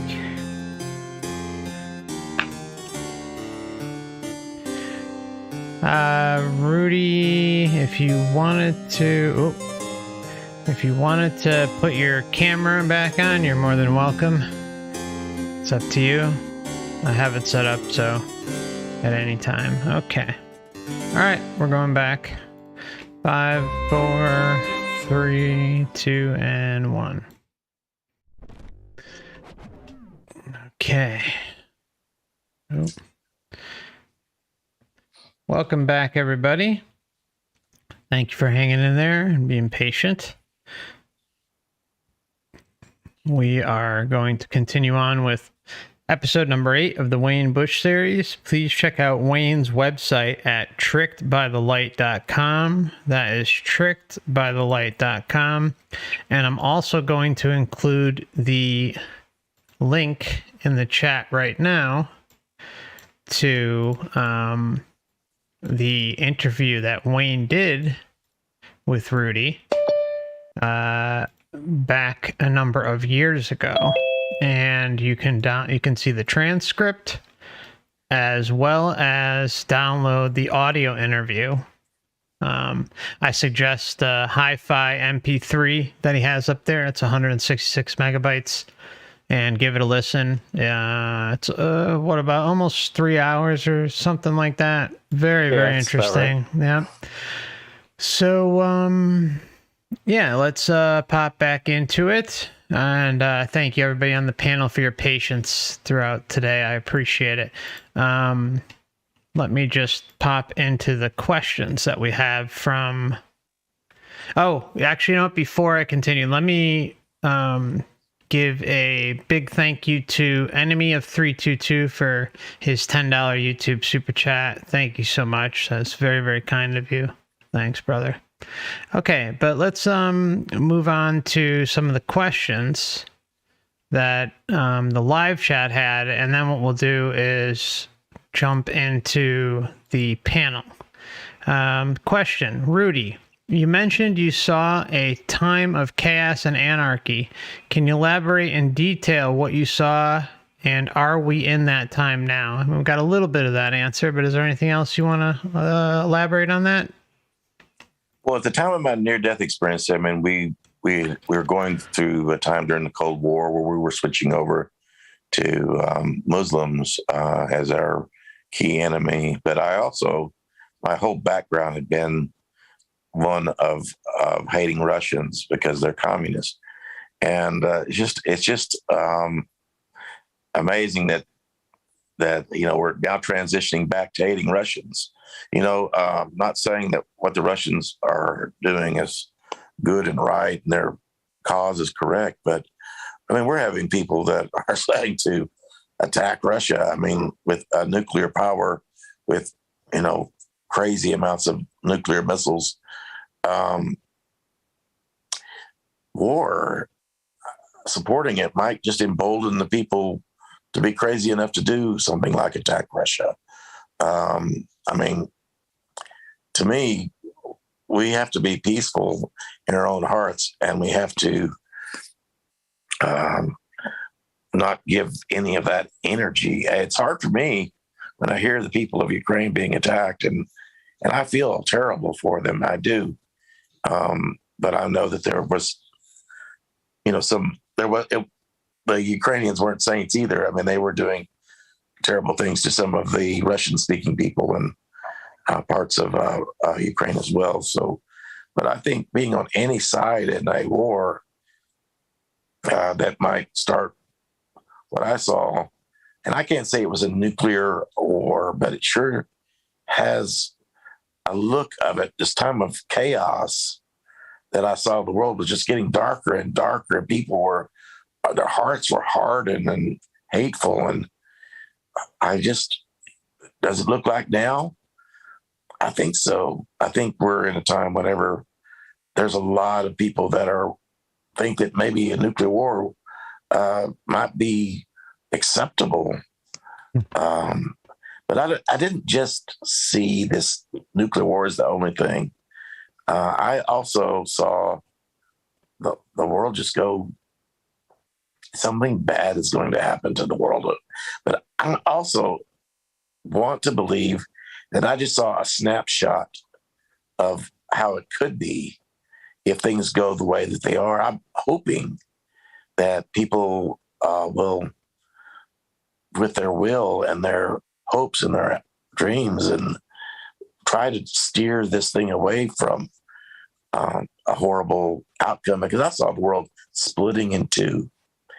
It's like there's two worlds. They're right on top of each other, and part of the world is going to be descending down into this really dark, even darker world than now, and not recovering. But there's another part where I saw people are getting along, and there's no more money. The money just disappears, and people are doing art and dancing and playing musical instruments and growing plants that don't die, and just a lot of a joyful world. But I think it might be that some of the people on this earth are going to be descending into this, this apocalyptic, zombie apocalypse, and while other people, if their heart is right, are going to be able to participate in this better world that I saw coming. I didn't say it's not going to be something like, magically we're just going to pop into this beautiful world, because we're going to have a part in cleaning it up and picking up the pieces, dismantling the structures that are there now. But anyway, I don't know where this led from, but that's just what I saw. Sure. All right. So thank you very much. The next question, let me get up here. I just misplaced it. Okay. Next question is, what do you remember? I have to make sure my mic isn't muted. I want to make sure. Okay. What do you remember the future events of what's going to happen here on Earth based on the Akashic library that you saw? I saw books of unfolding books, and everything would just roll out into seeing the world events. And what I saw was that the world started off as a pretty cool place. It was mostly full of light, and then it just started dimming, and it went through several periods of dimming and increasing in light, and kind of but everything was personal too. For example, every tree, every plant, every person, they put out an aura, like a aura of either light or dark or grays. But mostly it was, things were actually better than good. They were about 2/3 good and not completely opposite. There wasn't like anarchy one day and everything's perfect the next. It was like a washing back and forth of that. And most people, for the most part, are mostly good. But being 2/3 good is still a failing grade as far as I'm concerned. Yep. You know what I'm saying? Yeah, no, I 100% agree. And we can kind of go back to what we were discussing earlier with the conditioning. You know, some, you know, have a predisposition given their life script before they get here. And then the system and the indoctrination just kind of pushes it over the edge and makes it like a, you know, they roll out the red carpet for bad deeds to occur or a lot of messed up things to unfold in their lives as a result of, I mean, there's a lot of things that can come from all of that. So, but, you know, yeah, I mean, I guess we can go back to what we were talking about earlier. If all these systems were in place, you know, we had the whole story, the guidebook when we came down here, had our memories intact, and were able to experience this place for what it was and not have all these outside influences trying to suck us in and trap us and make us go in certain directions that maybe aren't in our best interest or go along with certain life scripts, blah, blah, blah, blah, blah. I mean, then maybe things would be a little bit different, but they're not, and it is what it is, and we kind of have to do what we got to do. To me, it's kind of like red ants and black ants. When I was a kid, I remember that, I mean, I was basically unsupervised as a child. I mean, I would do things that would be considered to be horrendous. I remember scooping up a cup of red ants and pouring them on the black ant pile, and then scooping up of black ants and putting them on the red ant pile just to watch them go to war with each other. At it, yeah. You know, I mean, it was terrible that I did something like that, and then nobody told me that's not right. Yeah. And then I would do things like pour gasoline down ant beds and just catch them on fire and torturing these cicadas. Every certain amount of years, there would be these cicada bugs. And I remember sticking little bottle rockets in the craw, and they would fly up and explode. And I thought that was just great. And, you know, as a child, I mean, I had some wrong ways of thinking. But I think that whoever it is that controls this thing wants that. They want us to be red ants and black ants pitted one against each other. And they want to see us hurt each other. And they want us to destroy. So the conditioning you're talking about it's part DNA, but it's also part conditioning. I believe they literally pick their warriors, their knights, their bishops, their castles, 100%. And they pit us against each other. Yeah. And we're just so we agreed to do it. So we're here. Some of us play soldier boy and go out and murder people. Some of us play Putin and Biden. Some of us are you know, the kings. You know, they're the ones that bring about misery to millions or even billions of people. But obviously they didn't want me to bring about my vision, which was of nuclear holocaust. So I'm hoping that whatever's going on right now, that whoever is pulling the strings doesn't think that's okay. I mean, I hope that they don't allow somebody like myself to have this nuclear annihilation vision come true. I don't think they really need to, because I mean, this is just my opinion. I'm of the firm believer that those who are in power for a reason, because they are linked to this system. They're the ones that make sure that things go according to plan, and that free will and sovereignty is violated, and intergenerationally. Because the one common theme we have throughout history, no matter how false much of it is major suffering and tyrants at the head of the switch, whether it's religious or governmental, it doesn't matter. It's all the same stuff. So, and everything's just passed down generation to generation. So, you know, our parents, and our parents' parents, they don't know any different, because they grew up in a certain structure, but, you know, it was still structured in a certain way that was controlling and violating our sovereignty or their sovereignty. And it's passed down, and then the system kind of changes, it updates itself, kind of pushes like we're seeing now, or, you know, for many years, just like really pushing the gas down hardcore. So, yeah, that's just kind of my opinion on that one. I want to give a big thank you to AA for the $5 super chat. AA says, fantastic job, FC and Wayne. Such an insightful series. Thank you. And then Ben for a 10-pound super chat says, what are the best ways to combat fear, anxiety, and depression while here on Earth? How about Rudy and Wayne? You want to each take that? Go ahead, Rudy. Well, sleep.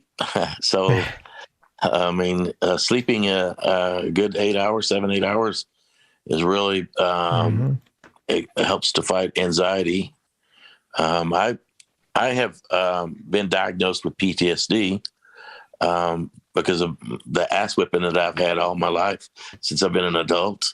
So I have anxiety attacks. You'd think that somebody who survived as much as I have and how often I've been crashed, that I, you know, it would make me better, but I don't think it has. I think it's just broken me.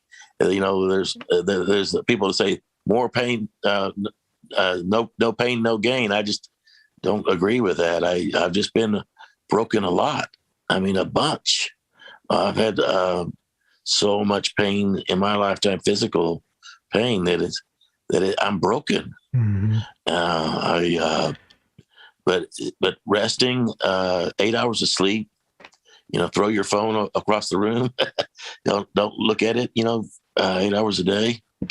You know, think of a positive outcome. Like a lot of times feel like I get stuck into negative thinking because of the things that I've seen in my experience. But also, I want to focus on that there's better outcomes. Have a better outcome in your mind. It helps some of the time. I'm just not good at this. I'm trying, but sometimes I mean I have done better recently. I think by being prepared with water and food, growing a garden, flowers. I grow flowers.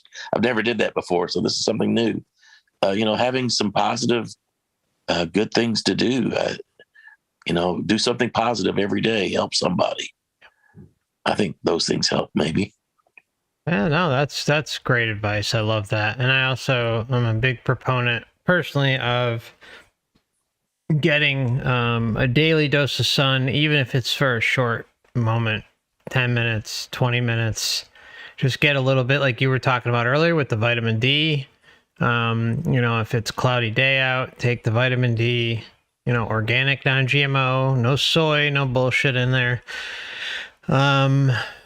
And getting out in the nature and taking walks when you can. I mean, I find those to be some of the most healing things that we can do.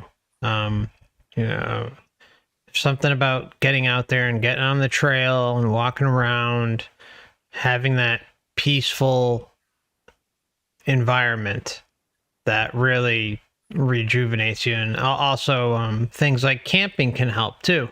If you can get out a few times a year and camp, a couple days in camping out in the woods can recharge you for a week or so and just kind of balance you. I mean, this is just, you know, from personal experience, so everyone kind of has to do what they got to do for themselves, but just a few things to consider. All right, so let's move on here. I was going to mention too. Yeah, go ahead, Wade. Sorry about the balance and moderation. One thing I found is finding a creative outlet to work. Like for me, it's the guitar. I mean, and so you got to focus on some positivity and not just the negative. And so I try to go out every single day if I can, and at least get out in the world and interact with people, be around positive people. And yeah, so just being creative, I think, helps a lot too. Whether it's artistic, dance, music, lots of outlets for that. Meditation, if that's your thing. Meditation, yeah. Meditation's a big one. Meditate once in the morning. I used to meditate twice a day, but that kind of fell by the wayside. But still, the morning meditation does wonders. Does wonders. And you don't have to be rigid. That's the one thing about meditation is you start listening to some of these so-called gurus, and they say, "Oh, it's got to be like this, it's got to be like that." Meditation comes in many forms. Just as long as you're taking that moment, part of the day, and dedicating it to yourself, it helps. 10, 15, 20 minutes, 30 minutes, and it can do wonders. So yeah, meditation's a great one. Okay, and just even mindfulness practice. If you have a mindfulness alarm, is a good one. You can set the mindfulness alarm to go off like every hour and a half. And every time the alarm goes off, no matter what you're doing, of course, depending on your work schedule or something like that, but the alarm goes off for 1 minute. Every time it goes off, every hour and a half, you just do some breathing exercise, some meditative breathing exercise. Breathing in, breathing out, if you want, close your eyes, and then you just do that for like a minute. And then you go back to doing exactly what you were just doing and continue about your day. And then it goes off again, you do it again. And it's just a very nice way to center yourself and kind of say, hey, okay, things are a little bit crazy, or maybe they're not, but it's about the consistency. So give it a shot. I will. One of the things I do is I go out in my garden and I just sit there for 10 minutes and I face the sun, and I take my shirt off. I'll pull up my pants during the winter, and just take in the sun. And but one of the things you're talking about meditation, I know that whenever all I'm thinking about is bad things, that I'm only breathing out of the top half of my lungs. But whenever I'm out there in my garden and I'm relaxing, my stomach fills up with air, so I'm like breathing from my stomach, where I don't feel quite as anxious. So anyway, that's just a thought. Awesome. Yeah, that's great. Okay, I wanted to give a special thank you to Pale Horse Rider for the $9.99 super chat. Thank you so much. Very much appreciated. If you have any questions, Pale Horse Rider, feel free to drop them in the chat. Okay, so I'm going to move on to the next question, and we have 2 more questions, and then going to go to the panel, and then there's still a few more after that, because the panel's been waiting quite a while. So thank you so much for hanging in there, my friends. Okay. Dad asked, Rudy, when you were Superman to the door of light, you ascended a cone.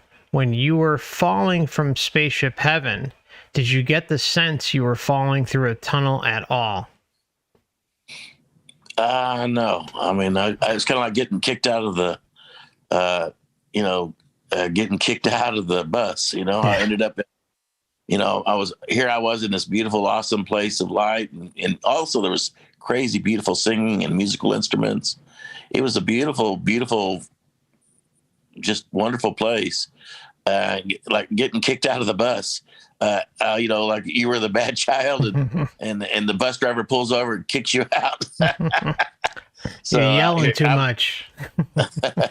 So here I am sitting on out in this darkness, completely dark, and I was following with all these other orbs of light too. It's kind of like we're all getting kicked out, and we're falling down. And the most wonderful thing of all was seeing the stars. I mean, there was like 1 star, then 2 and 3 and 4. And then there were just like lots of stars everywhere, surrounded by stars. So not at all like the experience going up to the light. This was different than that. It's nice. Thank you. All right. So we'll move on to one more text question and then get to the Zoom panel here. And then there's a few more after that. Okay. Rudy, can you please elaborate on not seeing any moon or the sun on the way back to seeing the Demiurge? That's interesting. Yeah, that is interesting, isn't it? That Very. To me, that's a big, like, why? I don't know. Mm-hmm. I saw Mars, and I saw Venus. I saw, I don't know. I think I saw several planets. Now, people mention Saturn, and you know what? I not real sure I saw Saturn, so it seemed like I would have remembered it. But it's 30 years ago. But still, it's if I turn it on, I cannot remember exactly how it went. Maybe you're coming in from the other side, approaching it from, and maybe Saturn was on the other. That's a great point. I mean, it just could have been the angle that I was coming. I mean, I did go through it very fast, so it wasn't like I was seeing the whole everything. I was inside of a orb of light. I mean, like a missile. Here I am flying back. So maybe I just saw what I saw. No, I didn't see things like you see on a star map, or a map of the planets. Just saw what was on my way. Do you definitely remember that? Mars. I'm sorry. Go ahead. I remember seeing Mars very well. Maybe Venus. I don't know. I just saw several planets, but I didn't see all of them. Okay. Do you feel that they were more like holographic in nature, or did they have like a physicality, like anything that stood out that was recognizable on them? If they were, however, I don't want to feed things, so I'm just kind of curious. Well, see, your perception. They didn't seem holographic at all. I mean, they just seemed like it's almost as if you're driving by planets. Okay. Yeah, that's kind of what it felt like. And the Earth was this little bitty blue marble, and it kept getting bigger and bigger and bigger in my perception until I literally stopped right outside of the atmosphere somewhere.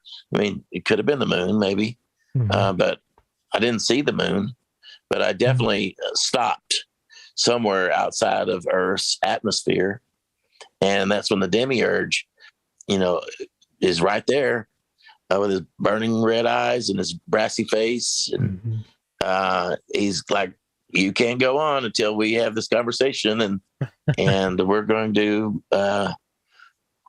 talk about, your part in it and how the thing goes. The world ends up I hate to even say it. Nobody likes me saying it, but I saw the world blow up. I mean, at the end, but it was way after. It's not like sometime real soon. It's like thousands and thousands and thousands of millennia from now. But whenever it's done, it's done. It's like it's cooked. It's over. It's done. And the world's going to be beautiful for a really long time. But everything in the physical world, it has an end date. But at the end of it, when I saw the world explode, the world was really, really beautiful and brilliant and light filled. And then when it exploded, little bitty souls, like the orbs I saw coming from heaven, were getting scattered all over the universe. They were like splintering off and going to different places. So I know nobody wants to hear that, but I feel dishonest if I don't mention it. No, mention exactly how it went. I'm sorry, Wayne. Did you? I was just going to follow up to what you were mentioning about the hologram. He mentioned in our interview about these waves and that the light or the Demiurge was acting as a filter for the light. Did you get any kind of sense at all about a holographic, feel to that at all? I know that, that there's a lot of talk about holograms and such, but I saw everybody as like every animal and every plant. They have like a aura, like a circle, and their circle. Some circles are littler, like some people only impact the little bitty area around them. Maybe a blade of grass only affects the blades of grass right around it, but there are some people and plants, animals that have a bigger radius, out radiating out. Are those, I don't know, to call them holograms? That's not what I thought they were, but maybe they were. Maybe we're little projections. But some people are projecting all across the world. Let's just say that, like for me, I say kindness is my religion now. But if I say that and 1,000 other people hear it and they say kindness is now my religion, then somehow I influence them. And so maybe my aura, or if you want to call it a hologram, maybe the influence of my hologram influenced, thousands of people or maybe millions of people. Because it isn't just me. It's who, if I talk to you and I convince you to be kind, and then you turn around and convince 1,000 other people, then somehow there's an effect that goes out in radiating fields. So hologram, I don't know, maybe it's an interesting thought. Sure. I mean, if we're all programs, I think we're all programs. We're all just, we're just experiencing what we agreed to. And although we have free will while we're doing things, it's still, at the end of the day, it's already done. Mm-hmm. Thank you. Yeah. All right. So what I want to do right now is open up the panel, the Zoom panel. So anyone who would like to unmute their mic and would like to talk, feel free to just do that. And you can ask Wayne or Rudy or myself, or just want to talk about anything related to this conversation or the series with Wayne. You're more than welcome to join us. I'll dive in for a second. Yeah, welcome. Right. So apart from this is a question for Rudy, apart from your memories, did you return with any other special abilities or any, how sometimes you hear people have, you become like artists or some kind of superpower apart from the memories when they have when they go through like a journey like that? Did you come back with anything that unusual that you never had before you left? Does that make sense? Well, one of the things that I noticed is I could see auras around people when I came back, and so literally, I mean, I could tell if people were, where they were in their aura. I mean, so I could tell that people were kind and loving, but I could also tell if somebody was dark-hearted. They like their aura was real dull, and the colors. Did you see the intention? Could you see like an intention or just? Absolutely, yes. I could tell wow. it. Absolutely, yeah. That's one of the things that I would say that changed about me the most coming back. Is that before my intention might have been good, but I was doing all kinds of destructive, had all kinds of, thinking that my culture was right, that God hated people that were not like me, and so when I came back, I would see that intention that I had before was really ugly, and even though I had believed myself to be good, I was not good. I was behaving terribly, but I could see that kind of intention, but the negative intention of harming others, I could easily see it. I could pick them off, and I could pick off people who were sociopaths or psychopaths. I could literally just tell just by seeing them, and that's kind of an ugly thing to say, but there are some people who have no kindness whatsoever, or they do everything deliberately for themselves and their selfish interests. Wow, like malice, just complete malice, I guess. Yeah, but I think I can see that happening now. You can start to see people's, in general, becoming more discernment. It's like almost like black and white. There's no gray area anymore. You can almost see the intention, of the person, just without, but not seeing the aura, but just in general, you can just feel it. You can feel it around when you talk to people, and you can see the intention. For myself, anyway, I noticed that kind of big changes over the last year or a couple of years at least. Oh, yeah. I mean, I would say that people's intention is becoming harmful right now. I mean, the fear. Two sides. Yeah. I mean, two sides. Yeah, I think that people are very fearful right now, and it's causing mental. When people are afraid and they're scared, that's when that's when they will do bad things. And so I know that that kindness was what I came back believing is what matters.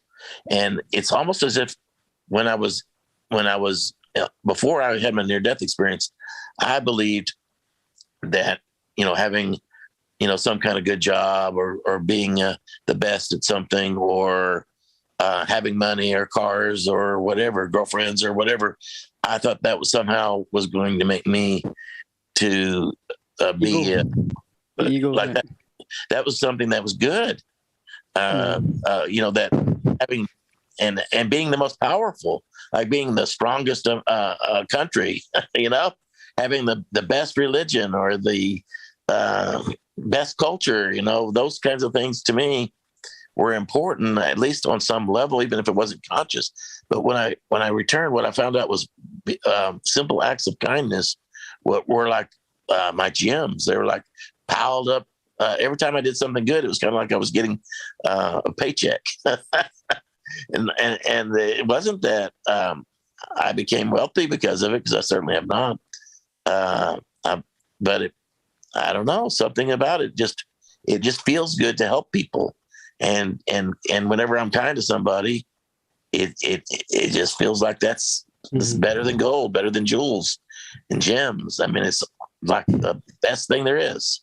So, but it's kind of like I have a cheat sheet. I have the cheat sheet, knowing that. Yeah. I know that, so it's kind of like I know what to do. Be kind, and that's better. But for most people, they don't have the cheat sheet, knowing that. They just get beat up by life. You treat somebody good and they crap on you. So, but you think it's going to come back from that person? No, the kindness is different than that. It's almost it's like the essence of what matters. You learn the hard way. Sorry. Yeah, go ahead. The hard way. Yeah. No, I was just going to say we learn the hard way. Like it's like service to self or service to others, and like if you're that way inclined, you grow up and you try and do your best, like you say, but then it comes back on you, and then you kind of give up. You say, "Oh well, everybody's like that," and then you forget the essence, and you just got to find who to share with, and where it's discernment at the end of the day. It's just discernment, and it's just done through experience. I think, like you get bitten, you get burned, and then you learn, and then you come back and you just apply the discernment and experience, and then. But yeah, definitely, I see what you're saying. Service to self or service to others. It seems to be the two paths, and the better one is yep. Well, I like what you said, the service to others, but you know what? This is something that's really taken a long journey to get to, is that you also need to treat yourself right. Because I figured it out that I could be good to everybody around me, and I was still getting the crap beat out of me. You know what I mean? It's like, putting myself out there and getting, whacked. And so what I figured out is that that we need to have a negotiation with whoever's pulling the strings, and talk to them seriously. Hey, look, I need you to be kinder and gentler to me. I'm still I don't want to be the punching bag for the world. I want to be somebody who has a good life, pleasant life, and I don't want to get beat up. So that you can get me to do whatever you want me to do. I fired my angels one time because I kept on getting my butt kicked. And I said, this isn't working. I've got to have somebody who's going to give me gentler lessons. If this is about learning, give me gentler lessons. I don't have to be so radically broken. So be good to yourself. Love yourself. Be kind to yourself. Be kind to that little child that is you. What did it matter if you helped out everybody else, but didn't help out that child that is you? And so once you get to that place where you're kind to yourself and to others, I think there's this magical place where maybe your life gets better. Maybe, I'm hoping. No, you're right. Balance. Find the balance. Yeah, 100%. Yeah. Thanks for that. That was good. That's brilliant. Yeah. Thanks, Rudy. Yeah, well, somebody asked if you still see the auras and intents, or was that just in the beginning? I don't see the colors anymore. That doesn't mean I don't see intention. I do. The colors. I literally walked around almost like in a weird. That's why I went around telling people I love them, because I could see the love in them, and I would just say I love you, and it was just so weird to do that. I mean, now I realize that act of kindness would have been better maybe than telling somebody I love them. But you end up getting a lot of girlfriends that way, but probably for the wrong reason. But I came to understand that our little acts of kindness to one another and to each other and ourselves are really that's the lifeblood of how that's where I want to go. You know what I mean? I don't want to come back here to this cruel world. I want to go to a world where people are kind to one another. There's got to be a better place out there. If I don't want to come back here, so I want to qualify. You know what I mean? I want to be somebody who treats people good enough that I would qualify to go to a world where people treat each other kindly. Anyway, that's just my thoughts. Thank you. All right, I wanted to give a opportunity for Bila to drop in if she'd like. Hi. Hi, welcome. Thanks. Great to have you. Hi, Bila. Hi. Any questions for Rudy or Wayne? My question is, when does this whole thing end? we apparently agree to come. We don't get told that we can never get off. We can never leave. We get recycled. Yes. We don't get told that's part of it. The amount of us who kind of know what's going on, we don't know exactly, is so minimal. So maybe we have a chance of not being recycled, but what about everybody else? I saw the world like some of these people are going to a better version of this world, but I feel bad about it. I would rather not. I would rather all of us come along, but I didn't see that. So I'd like to change that. I'd like to lift everybody up so that the other half doesn't descend down into that even more terrible version of Earth. I would like to lift, you lift up the least person up and carry everyone to the next better world. But that would be my hope. And also, what scares me is like my sister's died and my dad's died. How are they ever going to get out? Oh my! You know what? I tell people that since I've had my near-death experience, says don't let your family members talk you into coming back. No, I won't. Because a lot of family members will try to send you back for their karma, and they'll say, "Oh, I need you to go back to Earth and fix my problems." And I think what happens is we come back until we decide not to do that anymore.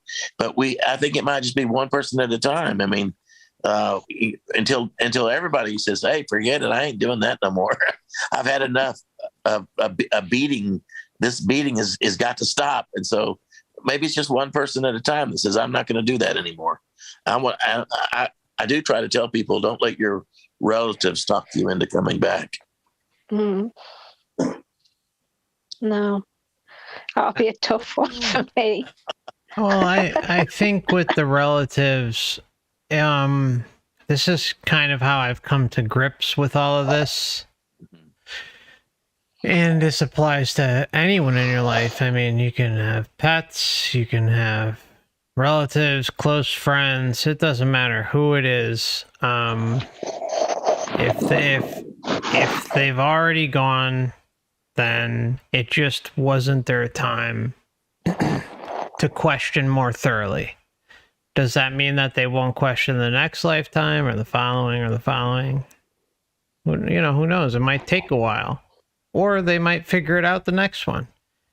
But the ones we should work on are in the here and now while they're still with us. Now, are you going to be able to win them over and all that stuff? Maybe not. But again, we can revert back to it being part of their journey in this time, in this lifetime, and what will be will be. Nobody is held here except by their own attachments and a parasitic system. But I mean, the deck is stacked against us to not figure this out. But take solace in knowing that at some point those that you care about will be able to liberate themselves. It just may not be in this time period, but don't let it impact your progress or your liberation and sovereignty, because that's what the system wants, right? I mean, the system wants you to be hooked into all of these attachments that we make while we're here, all of these emotions, all of these, the love, the hate, everything in between. So if it can grasp onto that when you're leaving here, then it's going to get you. And that's my opinion, very strong opinion, but you should be looking out for you. You're number one. But if you can relate and speak with somebody while you're here, then that's awesome. Then at least you have a shot of helping them out. And what's better than trying to help out your family if you can, or your friends, or whoever. But it's not always going to be that way. I mean, I think the majority of us here, no matter what, will face scrutiny. We're crazy, we're this, we're that. I often tell people the most base concept you got to start with is reincarnation. I mean, if you can get someone to see that reincarnation is happening and then have them question why reincarnation is happening, why don't you ask them, if they're spiritual. I mean, if they're not spiritually inclined, or they're, just not interested in asking big questions and just love to just gnaw off at whatever the system says and they just go for it, then you're going to have a rough time. If not, it's going to be completely impossible. But if you can maybe start really slowly by talking about reincarnation, showing them the research at the University of Virginia Division of Perceptual Studies, Dr. Ian Stevenson, Dr. Jim Tucker, and there are plenty more, but that's a really good starting point. And then after they kind of consume that, maybe read some books, look at the lectures, then you can kind of say to them, well, what do you think about, since you can see reincarnation now, hopefully they do, then you can ask them, well, what do you think about coming here and not having a memory of where you came from, why you are here, where you're going? I mean, all that stuff. There's no guidebook, nothing. All those memories are just non-existent. But once someone can see the reincarnation thing, then they might start questioning themselves a little bit more, asking the bigger questions that they probably asked themselves multiple times throughout their lives, and reevaluating them. And then you can kind of move on to the other stuff like NDEs and pre-birth memories and the past lives. I mean, that's kind of like the small step process that I suggest anyone out there take. But don't let those attachments get you when it's your time to leave. Enjoy them while you're here, though. If this was all about learning, then why would we have those memories stricken from us? Yeah. Like here on Earth, if you go to class, go to school to learn something, you're have a full awareness that, I signed up for this class and I'm here to learn. And you don't have a cheat sheet. You got to go through. It's a hard way. You got to learn it. But It's like, why don't, well, you know, but they say, well, you can't bring all that information down here. You'd hold a grudge against so-and-so from these past lives. But I don't know. It doesn't completely, it makes sense to me. Doesn't make any sense to me. Nothing. None of that. Well, reincarnation to me is a bad deal. I mean, but here's the thing, though. I think we go where we belong. Maybe if you take away the DNA nonsense, maybe we just don't belong in a better place. So we go to where we gravitate. It's kind of like, you know, the poop, you know, sinks to the bottom. You know, I don't know.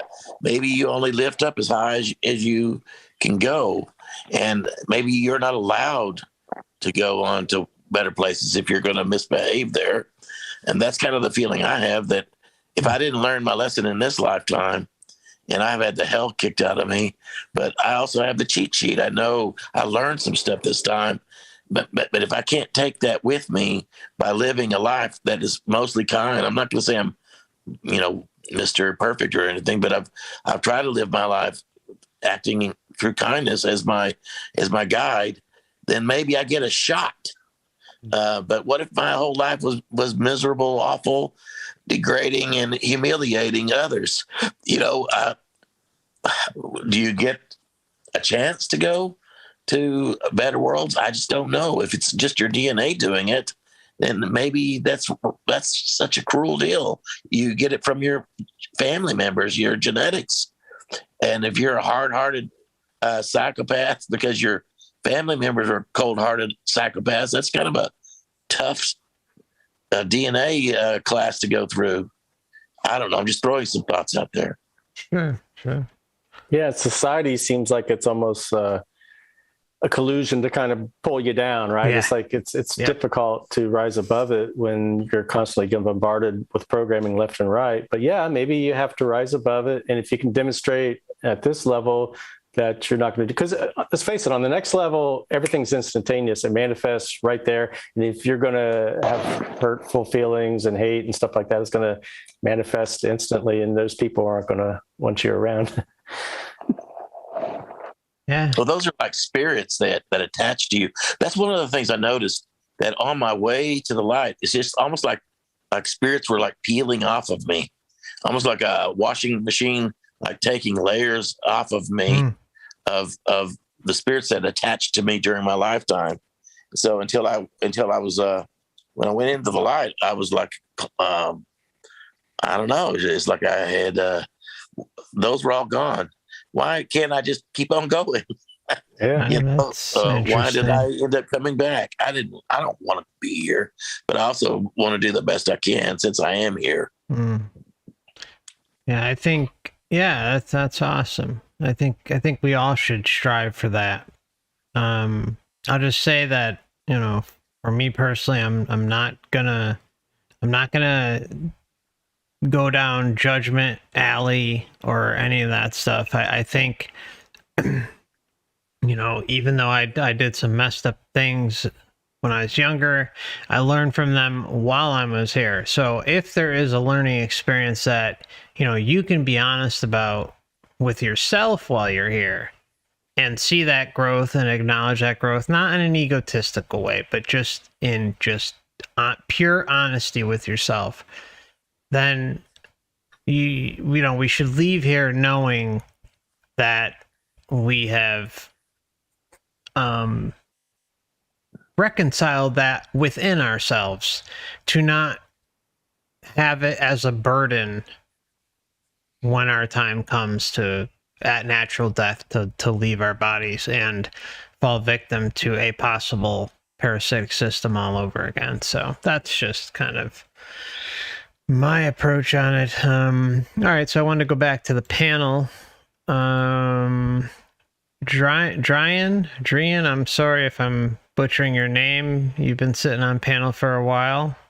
I want to give you an opportunity to come up if you'd like.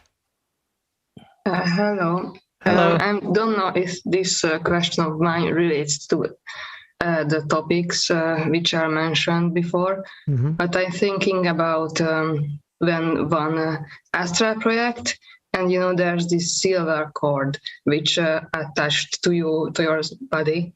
And what if you can basically detach yourself by astral projecting from the silver cord? Yeah, it's a very specific question. It's a great question. I get it about the silver cord. I really think there's something to what you're saying. I also know that a lot of people who astral project go into really awful places, though. So, I mean, where they're faced with grays or whatever, they're getting chased all over the place. So, I mean, if I'm going to take my astral cord somewhere, I want to take it to somewhere where people or beings treat each other better. That's my only concern with detaching from that silver cord and bringing it with me. I'd like to take it up to the next level, not down to where there's awful beings chasing me around. Yeah, that's a good idea. That's detaching the silver cord after you're in a realm which is much nicer. But I'm interested in the possibility of doing this, because it would be the most, it would be the most conscious state, not while you are dying, because then, for example, people have various diseases and sometimes they lose their consciousness. And this is it's my problem. So if I'm astral projecting, I will be fully conscious, and then I will know exactly where should I go or where should I want to go. I just think having it in mind of where you want to go is going to be 10 times better than just showing up in the white light and saying, hey, do with me what you will. If you have an idea what you want to do, take that silver cord and, hey, let's try out this better place up here instead of going back down there. I mean, I like that idea. It sounds great. I have a few things to add, but Wayne, you want to say anything on the silver cord? No, I'm just enjoying listening to you talk. Okay. The thought did cross my mind was this other near-death experiencer that had a very extensive one that saw a Demiurge type being. I wouldn't say it was the Demiurge, but he said that we're tethered to the sun. And so I was thinking about that silver cord, and it's tethered to our body. Maybe that silver cord is somehow tethered to the sun, but I don't know. It's just like a whole other thought that just seemed to cross my mind. I don't think that's the case, but Sure. It did enter my mind. And some people say that like when the silver cord gets severed, that's when you can't come back. So like if you were able to sever it on your own, maybe you could keep from coming back, or who knows? Yeah, that's kind of where the next thing I'm going to say comes into play. That there was a astral projector that I was reading their blog. They had loads and loads of entries. And I think it was a woman. She said that she was practicing astral projection and she would see the cord regularly. Anyways, she wanted to see what would happen if she can sever the cord. And she would kind of go in and out of body. And then there was one day that she, kind of typical of what some NDEers talk about and other astral projectors, and even the psychedelic trip reports, the breakthrough experiences specifically, where they feel they might reach a point of no return. And if they went past that area, that they knew deep within inside themselves that they would, their physical body would die and they, that would be it. But that's kind of like a fear thing that's ingrained in them. But it pops up so often that makes you wonder why that's there, unless to keep us in. I mean, that's my kind of leaning towards it. Anyway, she got to that point and she was determined to try and cut the silver cord.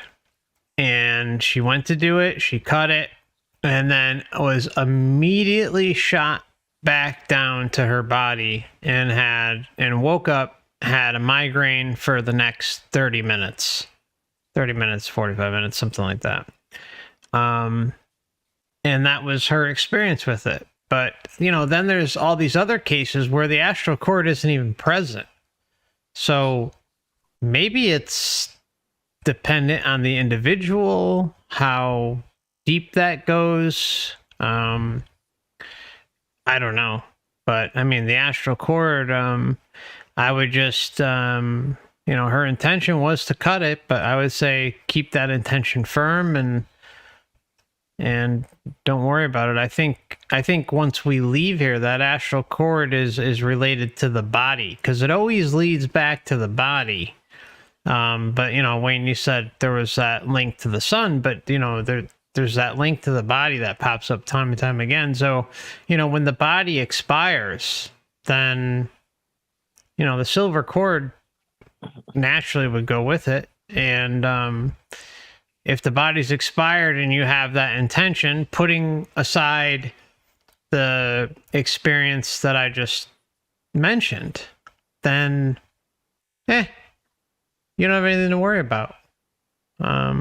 But as far as how it pertains to when you still have a body, that's a whole nother thing completely.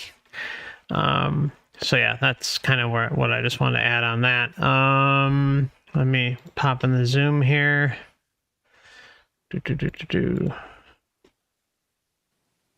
Oops. Okay.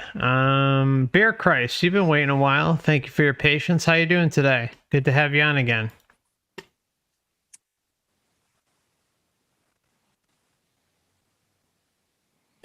Unmute your mic. Yeah, Bear Christ is hopefully still with us. If you're there, please unmute your mic. If not, we'll move on and then come back to you later. Just drop us a message in the chat, please. Okay, so we'll move on to Deanna. Deanna, always good to have you, sister. Hope you're doing well today. Hey, you guys, how's it going? Hey. Hi. This is good timing. I'm just getting in the car from the store. Oh my gosh! So, near-death experiencer, you don't even know. I'm like fangirling right now because when I first started waking up to kind of what was going on and checking things out, I of course found Wayne's site pretty early on, and then somehow I found your story, and it just was so impactful to me. Just the way that you tell a story, it's like you're like the perfect uncle at the campfire, that everybody's just riveted. And so I really appreciated you sharing that. And it was so different than a lot of what we hear out here. How long ago was that? About 30 years ago. And I would say I don't understand why I saw so much, but the shallow NDE experiences that you mostly see are people just floating to the top of their room, or they go and meet their relatives and they tell them to go back and take care of their family, Right. And everybody says, oh, everything is good. Everything's fine. It's all good. No such thing as evil. And everything, but it's just not true. I mean, what it is whenever you're over on the other side, you see only the good. So everything appears to be good. It's like looking through rose-colored glasses. You see everything good.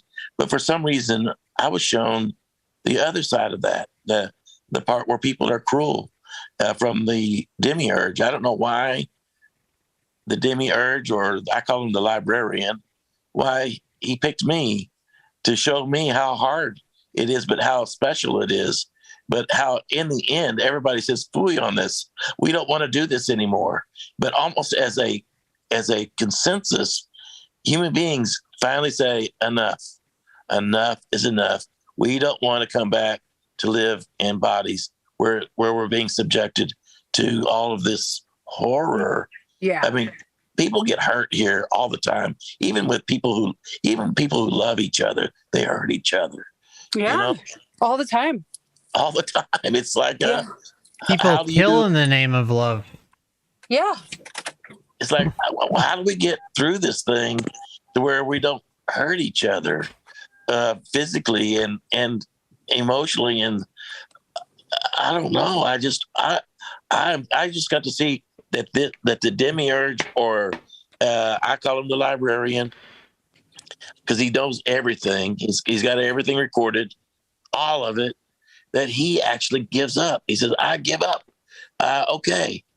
And then we get to go on to a better, it's like this whole world is going on and on and on and on until finally the people that are recycled and keep on coming back, they get to a point and says, we're not coming back to this world unless it's a better world. Only if there's no wars, nobody killing each other, no disease, and that none of those things are controlling us anymore.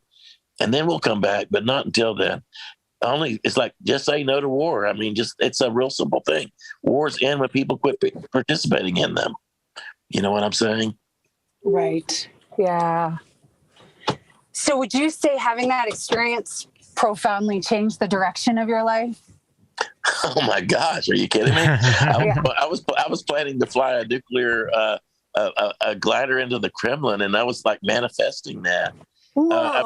I became a pilot, and I joined the military, and I was in military intelligence.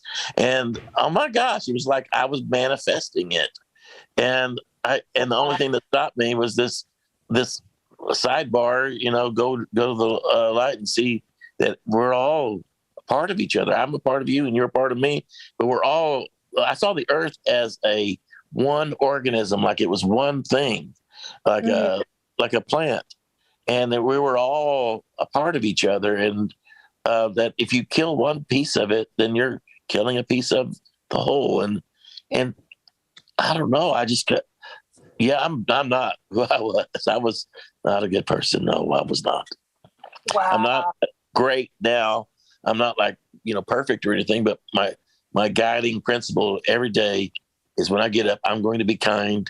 I'm going to try to help others. I'm not going to try to hurt anybody. I don't ever agree with war. I don't ever want to go along with whatever the propaganda is out there. I don't want to contribute to that. I don't know. So I'm not that person. How about that? I'm not that guy I was. Wow. It's just so mind-blowing to me how different all of our journeys are in this sense. Like I was born just a bleeding heart, right? I was easily manipulated by the love and light agendas, that sort of thing. Cause I just, it was really hard for me to be mean. Like I had a brother who was much tougher, grew up in the South. So he was like a real Georgia rough and tumble hick, and I was like not supposed to be a part of these people. I'm not really sure how it happened. And he would like take me outside and try to get me to do bad things, Deanna. He would be like, come on, Deanna, say a bad word. Come on, do it. I'd be like, again, he'd be like, Deanna, it hurts somebody. No, and I got slaughtered in this life. Literally. It was just a target. I was just targeted. I'll get targeted by people see me coming.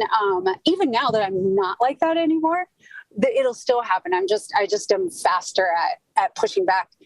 But it's been my journey to learn to be tougher. It's been my journey to learn where, when, who gets the privilege of my empathy and kindness. Because otherwise I'll get taken down. Right. So, but for you, that would be rewarded. So it's sort of like always been an interesting conversation to me how the reality really does appear to reward different things for different people. Oh, I don't get me wrong. I have learned that you have to walk away from predators. Everywhere. Yeah. It's not, it's like, I'm like the first person to, instead of to confront somebody, I'll run away. And, I'll literally move to another country or whatever. I mean, I moved to Mexico for a year just so I could get away from a predator in my life. So, wow.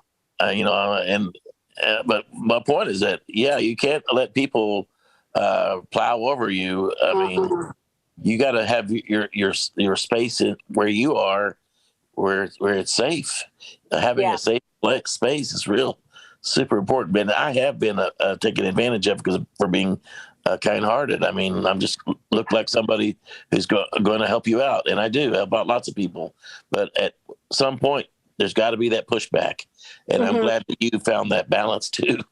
I finally did, and finally figured out that the problem really was me not catching it soon enough, and then not having good enough personal boundaries. Yeah, but you got here. Yeah, I did eventually. That's all that matters. Yeah, all that matters. I was stuck in the weeds since like 2007, and I was questioning crap even before then, but I really started looking into things 2007-ish. So, it took me well over a decade, well over a decade to really, and even then, I mean, I still lost as fuck, and I still am in many degrees, because it's not like you're ever going to get the full answers while you're here, but you just kind of have a brief outline and just realize that you got to stand up for yourself. Don't allow anything else to mess with you, control you. Zero attachments when you leave here, nothing. And you just try and work with it. That's all we can do. But all that matters is that you got there, right? Yeah, definitely. And I think this part of waking up is so, this is that part that's almost impossible, I think, to convey to people that'll say, wow, it's so negative that you see the world like that. How does that help you? Well, it helps in every imaginable way, because I now I'm at a stage in my life where I can look at reality kind of like a program, and I look at it like a program that is it's a harmful program. It's malware. It doesn't side toward my benefit. And how do we know that? We know that because if we don't do anything, our lives get worse, right? Just naturally. So it's always a negative orientation. It's always going downhill, and you're always going to have to do double time to stay in one spot. So knowing that is just logic. I kind of go, okay, what is happening when I'm getting targeted in a certain way? Okay, cool. I see that it appears to want me to shut up. It wants me to be small. It wants me to not step out. Well, you know what I've never tried? I'm going to step out twice as much. Let's just respond to the program that way. And that's what I'm like in the first week of doing that. And I'm having pretty miraculous results with it. But it's just knowing that this reality is not for our best interest. It's not looking out for our best interest. So we have to respond and think about it very differently. Got to look out for ourselves. The thing that's interesting is what you said, is that you're addressing the actual whatever the malware is. And I used to have this broken record in my brain when I would get in this horrible, awful pain. It would say, "Kill yourself, you loser," and it would just like say that over and over and over and over. And I thought, well, that's me telling myself to kill myself. But then I realized that it wasn't me, and I started talking back to it. I said, "Hey, wait a second. I may be a loser some of the time, but I'm not a loser all the time. In fact, I did some pretty cool stuff."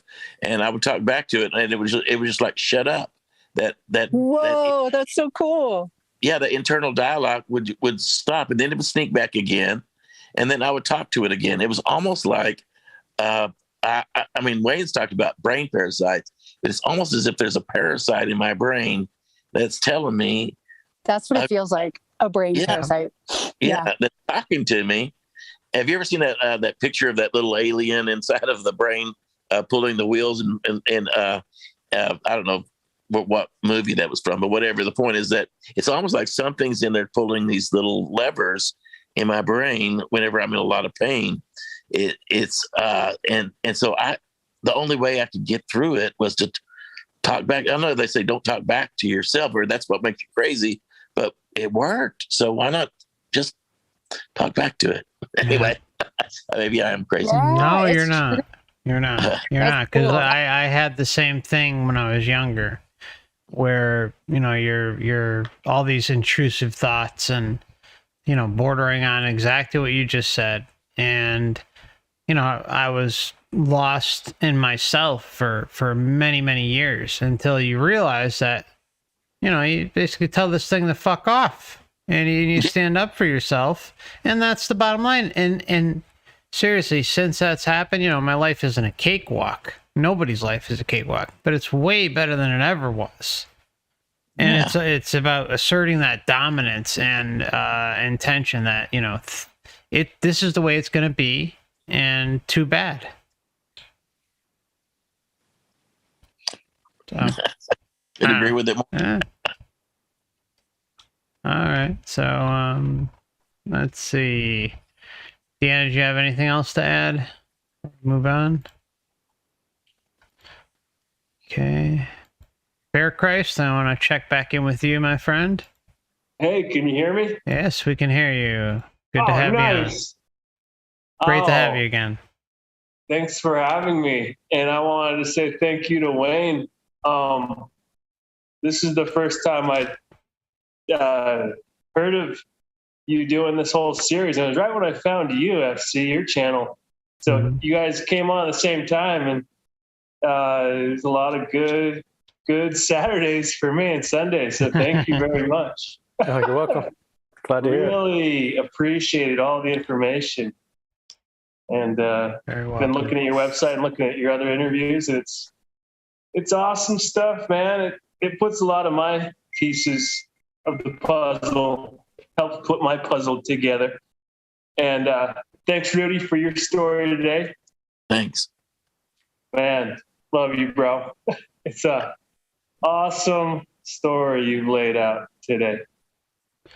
And I was just wondering, Wayne, about the Matrix itself, this world we're in.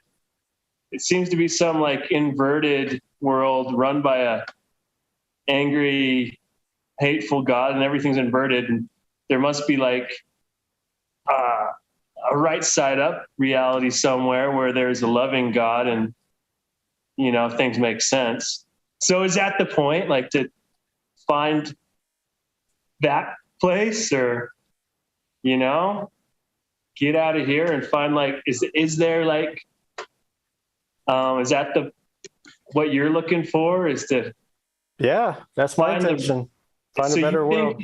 Yeah. So we're in this upside down thing. We got tricked into coming here, and that's what we're doing right now, is trying to figure out how to get to the right side up reality.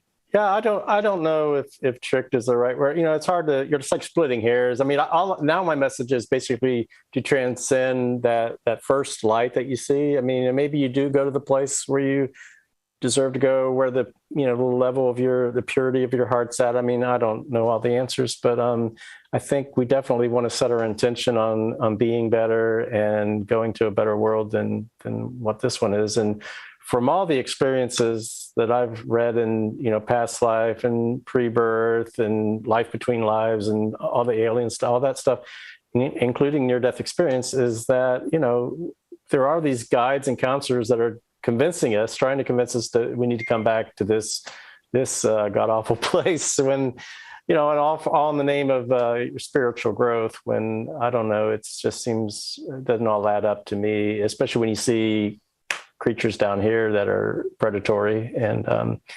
obviously I'd like to go to a better place. So that's my goal. Yeah. There's something feeding off us here or something. That's why they want us here. Yeah.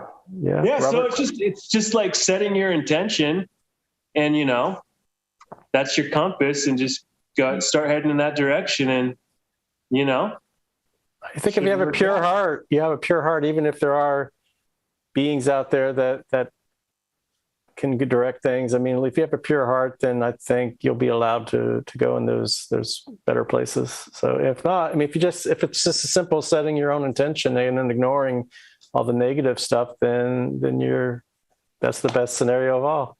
Yeah, right down the middle. Keep your heart, pure will, and Rudy, I think that something's going to happen in the near future with the sun going out, or frying half the earth. There's something crazy, rapture event, like your vision. And so, I don't know. It's pretty crazy, but I'm with you, man. I think something's coming. So the best thing to do is keep our spirit, like start to identify with spirit more than our material body, and just really identify as a spirit, eternal spirit being. And that kind of gets rid of a lot of fear, for me at least. I think what you're talking about is really important. One of the things that I realized is that it's okay to starve to death. Once you get to the point where you say it's okay to starve to death, then nothing else really matters. I mean, if you're in a situation where there's no food and you're never going to kill anybody for it, then it's okay. It's okay. Starving to death might be like where you go on this spiritual journey. You get to leave your body and connect with something in the higher realms. And that might be okay.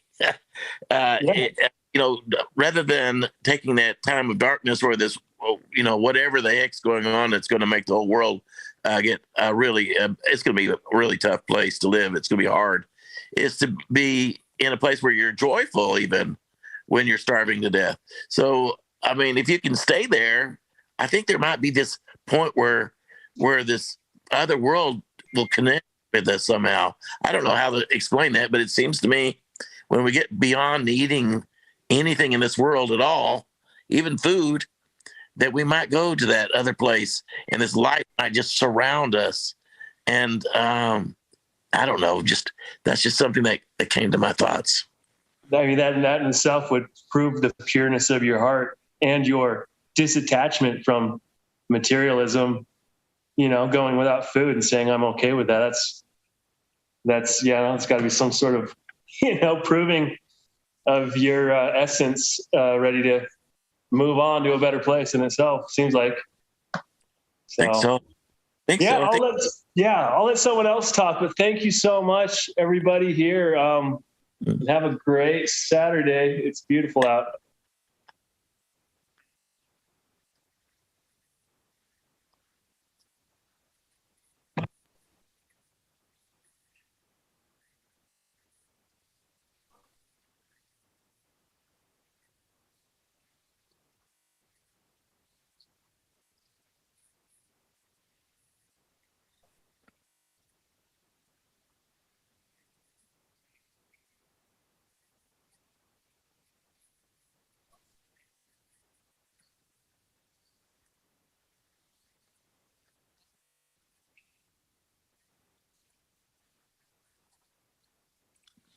Yeah, I am. I don't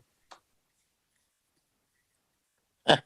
Hey, I just, it's really cool to find like-minded people I didn't even know, really, I'm kind of a freak. Everybody thinks I'm different and weird and all that. And I think it's cool to hang out with different and weird people.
gonna go back into it, my friends.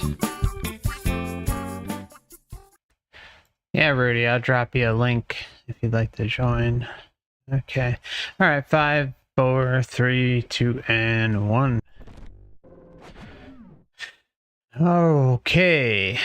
Well, we are moving on, and the closing segment of the Wayne Bush series, episode number 8. It's the open panel question and answer.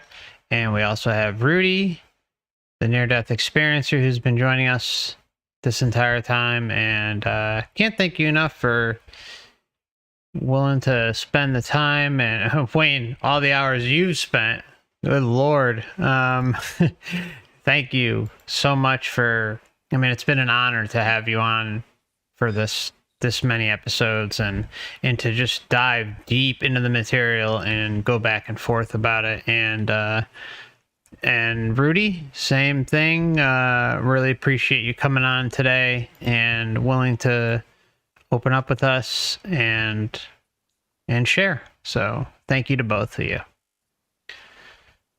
Okay, so yeah, I mean, we'll just kind of leave it open. I have a few more questions in the text chat, and if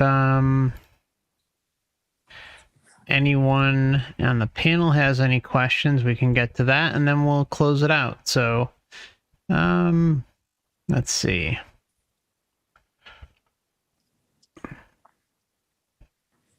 Okay. CS says, can you elaborate where, when, or under what circumstances the dark times happen? Is it totalitarian takeover? A deadlier virus like rabies, flu zombie virus epidemic? That would be going to you, Rudy. So I don't know if you have anything you can add to that. Well, just things in general get pretty bleak towards the end. In other words, there was always this wave of light and darkness all throughout time. I literally watched the whole world from the time it appeared out of nowhere. It was just, there was nothing there, and then the world just popped up. So it was created or whatever. I don't know. It just happened. And so the earth went through changes up and down and up and down. It would get darker during times of war, for example, or global war, or disease, famine. And so the world would grow dim, but not completely dark. What I saw towards the end, when through this light and dark, is that the world starts getting, so it's not very livable. I mean, like nobody wants to be alive. They're begging to die just because life is just miserable. And it may very well be that there's some kind of global catastrophe. I'm not going to say it's a nuclear war because I didn't see it that way. It might be some cosmic event. It may be volcanoes going off, like a pole shift kind of thing where the world wobbles or something, and covers the world completely in clouds of volcanic ash. I mean, it might be something like that. But here's the weird thing: I saw everything, and yet there were some things that were left out. Like, what was this event? But things were getting so much darker, and then the world turned completely dark. I mean, like never before. It had never been this dark. But it wasn't just physically dark. It was like spiritually dark too. But what happens, this is the magical thing, is that when it becomes the darkest is whenever our internal light will be the only light that there is. So I'm talking about no fires, no electricity, no nothing. Nothing works. It's like the laws of how things work quit working, and almost like matter itself has changed. But the one thing that is present is that our own internal light becomes like a lighthouse. We become more, having better extrasensory. We can. It's almost like we can communicate not with a cell phone anymore or through Zoom meetings, but just through connecting somehow one to another in these communities of light, and we'll just start shining. We'll become internally brighter, so that we become like a lighthouse to others, and so people will start getting drawn towards us. This is not during the time of darkness. This is the time after the time of darkness. It's almost as if there's going to be a people will start communicating through their internal light, this different way of being, and people are going to gravitate towards it. And this is after the world's really, really low population. It's not going to be like it is now. There are not going to be billions and billions of us anymore. There will be millions and millions maybe, but not billions and billions. And they will be few and far between for a lot of people. So just during this time, I say, I'm going to say it again, is don't be afraid. Don't be fearful. Don't worry about whether you are going to eat or drink or going to live, because we're going to start living off of our own light. I don't know how to explain that any further than that. That's just what I saw. Mm. Did you get any? I mean, I think you mentioned things about, like Earth cycles and stuff like that. Did you get a feeling of anything regarding? Have you looked into like the reset theory at all? About a lot of the big ones out there are things like Tartaria and the mud flood. Have you ever gone down that road and resonated with any of that? Or well, I think some of it's that. I mean, I think that that's part of what I saw in the cycles. Mm-hmm. Literally, the Earth literally getting like starting over almost every like going through cycles of this, and pretty frequent cycles. It's not like millions of years lapse. It's like regularly. I'm sorry. Yeah, go ahead. No, I don't know. Continue. I mean, anyway, the darkness gets darker and then it gets brighter, and it's like during times when the world gets brighter, art, spirituality, people just become more enlightened. But towards the end, it's like there's no. I don't know. It's like everybody's just trying to survive. Their base instincts are to just raw, brute survival, and that's the time when you really, really need to not be seduced into harming others for food or water. And anyway, that and not eat your pets. We already talked about that. So don't kill your pets. Don't treat them like family, because they are. Yeah. So I don't know how anyone can have a pet and do that anyways. I mean, I don't care what condition you're in. I mean, I just couldn't even imagine. I couldn't even imagine it.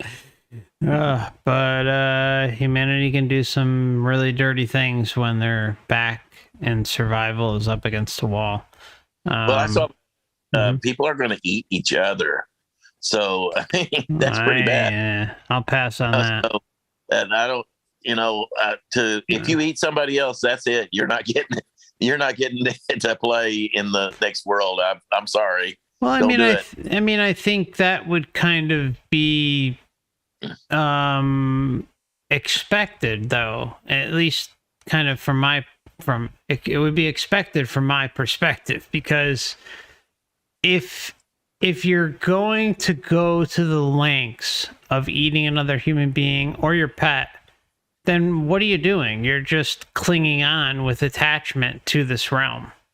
You're basically giving an all-access pass to whatever you want to call it, the Demiurge, the parasites, to continue to manipulate you and keep you coming back here.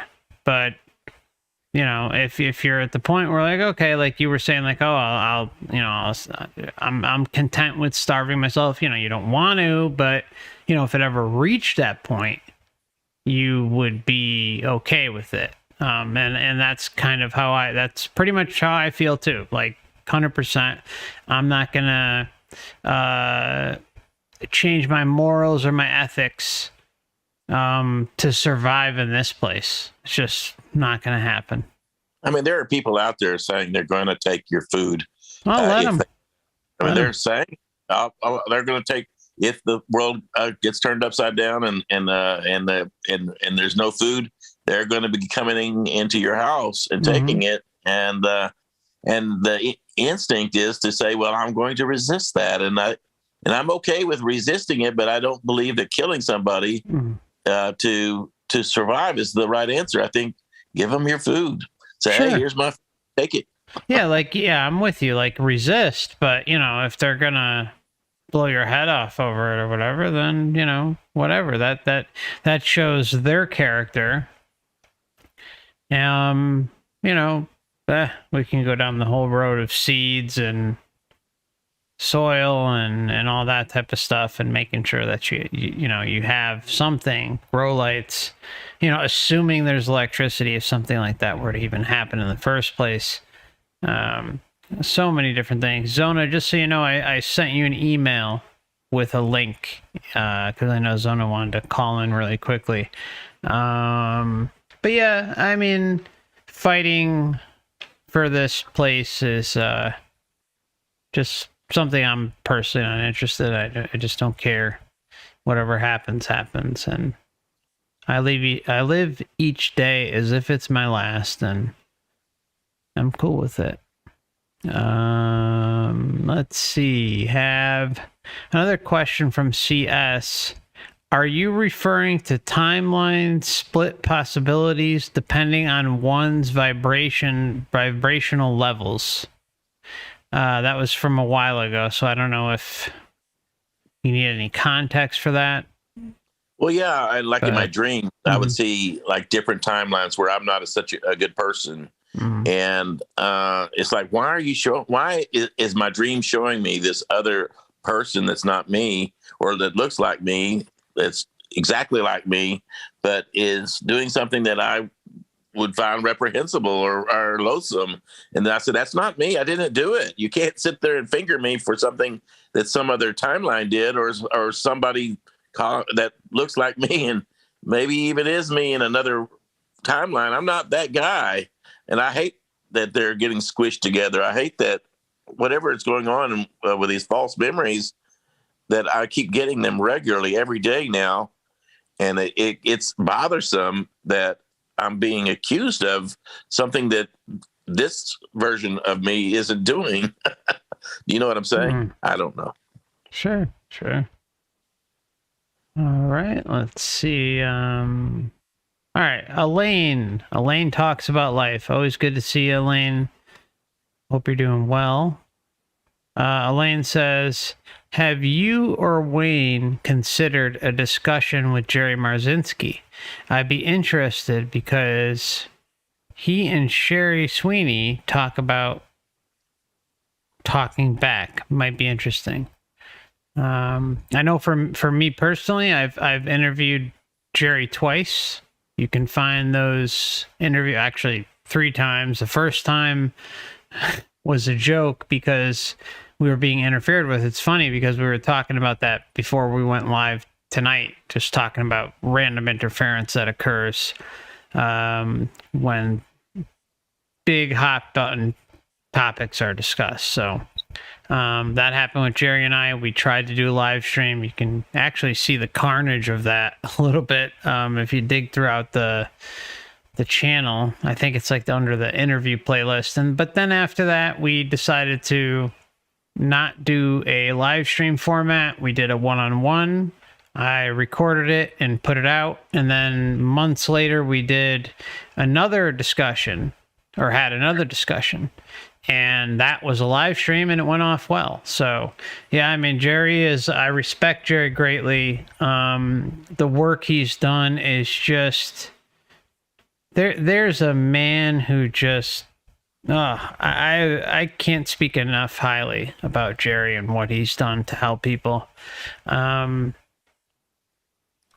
mean, he just really briefly, for anyone who doesn't know who he is, he's a psychologist who went to school, ended up working in I think, emergency room in the very beginning of his career, then worked at a mental asylum, the oldest in the country. Don't ask me what the name of it is. I don't remember it, the name of it. And then he went on about, I think, 10 or so years into his career to work in a prison setting, and dealt with schizophrenics. That was his thing. He was dealing with schizophrenics and saw how badly they were being treated. And kind of got to be careful with what I say, but needless to say, he didn't agree with some of the ways that the system handles it, particularly related to the health system. We go over health insurance, the medical system in general, how I think it was 1910 when all that came into play, and how, you went from having people, they dealt with it versus shoving toxic drugs down their throat. And it really, this is one of those topics that just eats me at my core, because you have real good people out there who are being absolutely destroyed. Their lives are just destroyed. And Jerry was one of the brave people that came out and helped these people in the capacity that he could. And then he waited until the day he retired to blow the whistle and start talking about it publicly. He has gone on so many shows. He has put himself out there beyond belief, wrote an amazing book. I highly recommend his book. Thought I might have it by me. No, I don't have it. But you look it up, Jerry Marzinski, and what he's done is basically boil it down to its core. That, if you're schizophrenic, again, none of this conversation is medical advice. Everyone, for legal reasons, should always consult their doctor, physician, or if they're feeling suicidal, to call their local emergency services number, like 911 or whatever country you reside in. None of this is medical advice, but he brings up how intention plays a big part in schizophrenics.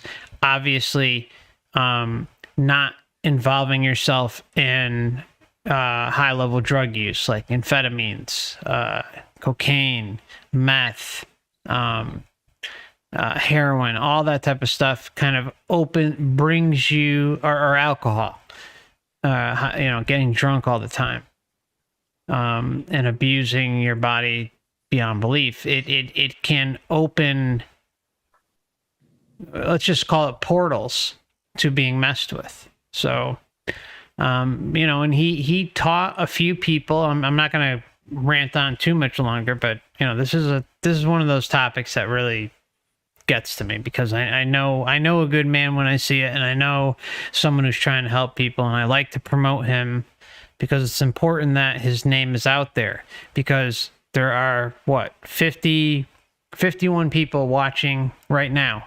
And if you have a friend or family member who's schizophrenic or flying off the handle with drug abuse, looking at his perspective might actually help them. Not saying it will, again, no medical advice, but perhaps it will. And he learned over time working in the prison system. That's when he really started to kind of connect the dots more. And that, working with, doing talk therapy, along with, building these people up who were in very, very difficult situations, and getting sick because of what was given to them before, and using their intention. Like, they have to want it, just like we want to leave here. Like, we want to all get out of here and do our thing and not come back here, not be under the thumb of something else. Well, that's what Jerry was teaching. He was teaching to his patients, you know, use your intention, use it to better yourself and to take control of your situation. But, you know, some would continue and they would be just fine, never touched another med in their life. Okay. And then there's another segment, which is very, very sad and unfortunate to hear. But he would talk about something like, you know, he had this one patient, and when you hear that, I mean, he told this story on my channel, and he's told it on many other channels. But he told a story about a prisoner who was just so sick of being harassed by these entities, schizophrenic symptoms, okay? And Jerry starts working with him and says, okay, yeah, your intention is everything. You know, you can take control, but it's up to you. Well, the guy gets rid of the entities, you know, for a number of weeks, you know, comes back and forth to Jerry. Everything's going good. Everything's going cool. You know, they're gone. This is amazing. But then after, like, I think the second week, he comes to Jerry and says, the silence is deafening. I can't handle it. But the reason why the person can't handle it is because they've been so used to, you know, entities chirping their ear and messing with them and taking control of them. So he asserts his power, but then what does he do? A couple weeks later, or a month later, whatever it was, he invites them back. It's too quiet. He can't handle it. I mean, just sad. So, you know, you have those success stories where people really stood their ground, realized the power of their intention, and fixed themselves because they wanted to. And that's not to say that the people that failed or recovered and then failed, you know, were wrong, but they were just so used to hearing those voices after so many years that they lost themselves and allowed them to enter back up. You know, if you're so used to hearing voices in your head for 20, 30, 40 years, and then all of a sudden it's quiet, and you're saying, oh, I want that company again. Well, what's going to happen? You're going to bring them right back. So yeah, that's my spiel about Jerry. He's a good man. I highly suggest people support him wherever they can. A true warrior of humanity. A true warrior. So anytime I can promote him, I will.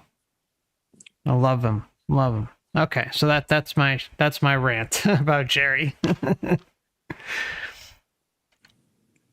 I guess I might be interested in it, but I feel like it's a little bit outside my area of expertise, and I'm not a clinical psychologist or anything like that, you know, so I kind of feel like I might be taking away from the overall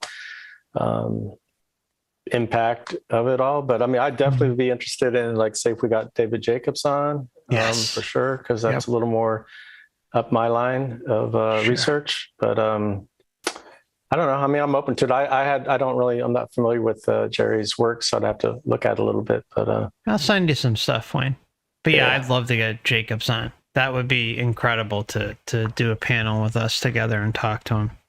I spent, and I know you have too, spent a lot of time digging through his books and his lectures and all that stuff. And like when you left that comment, we had talked about it a few months ago, how you know, he broke that barrier, and then I forgot to reach out to him. So thank you for leaving that comment. I'll write something up tonight and send it over to you, and include both of us. We'll do a joint letter. Yeah, I think that's a great idea. And I'm getting some experience right now with the healthcare system.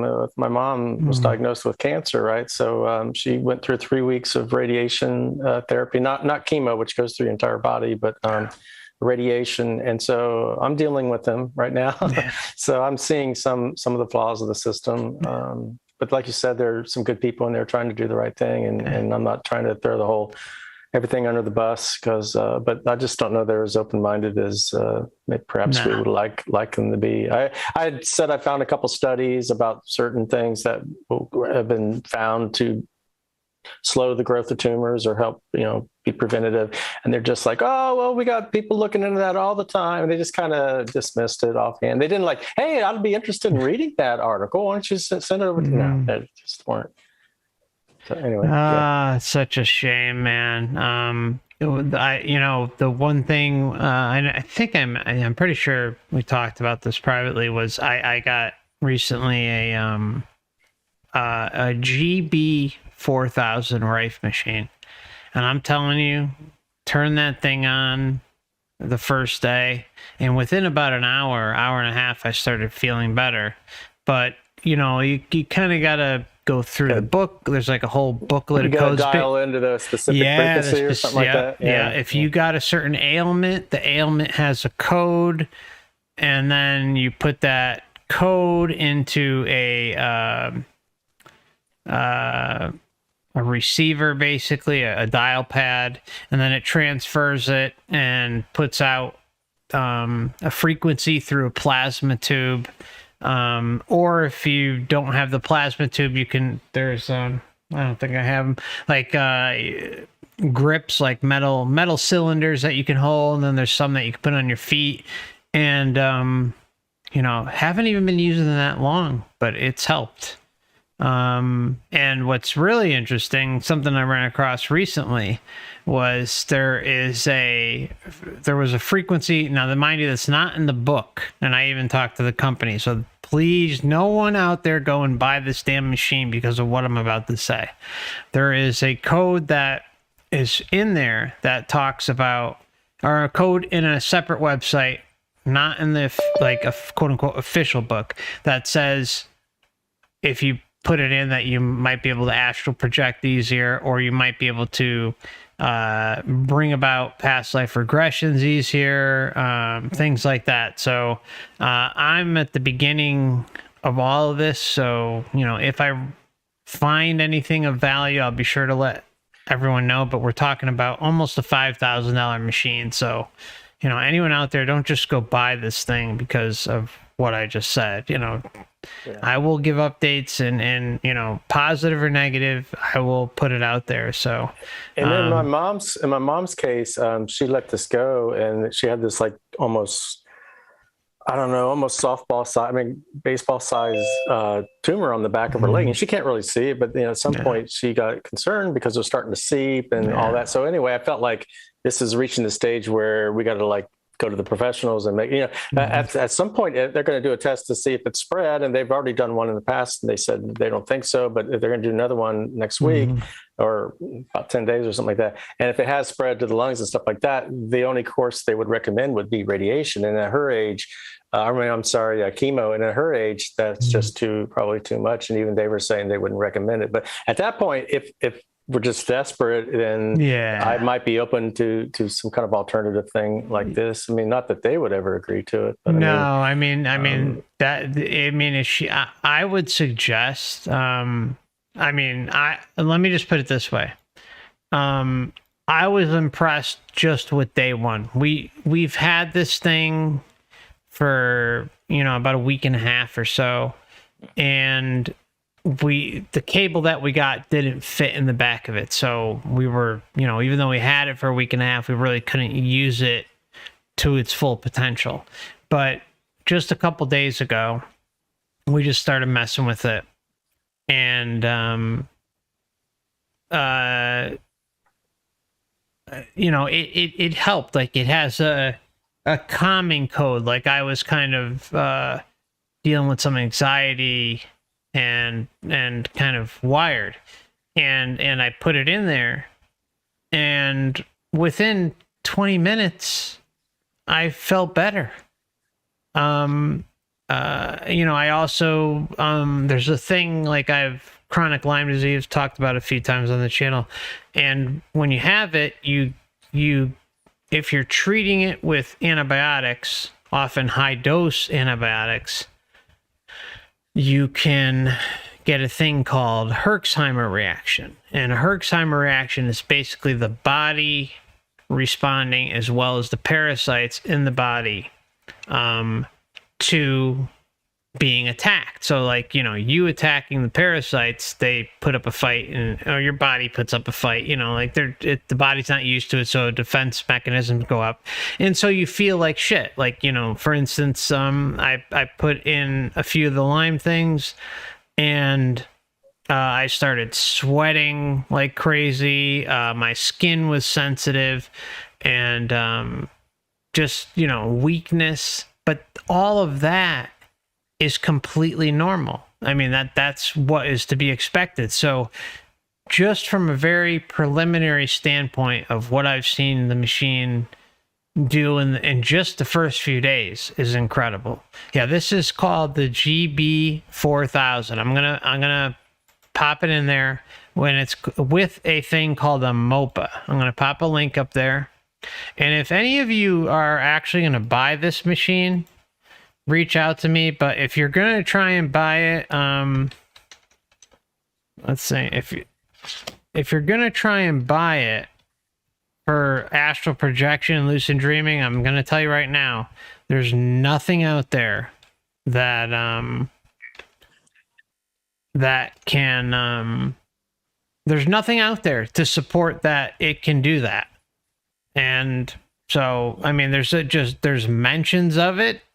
There's a couple of blog posts here and there out there of it, but as far as relying on it and saying, okay, well, there's some consistency with other people saying that, oh, they got cured of this, they got cured, I mean, that's different. Like people were able to help themselves with certain ailments, but, as far as astral projection, lucid dreaming, regressions and all that stuff go, I mean, there's just nothing out there. So in my opinion, the information means nothing until, it can be verified. So, but as far as alternative treatments for ailments go, perhaps it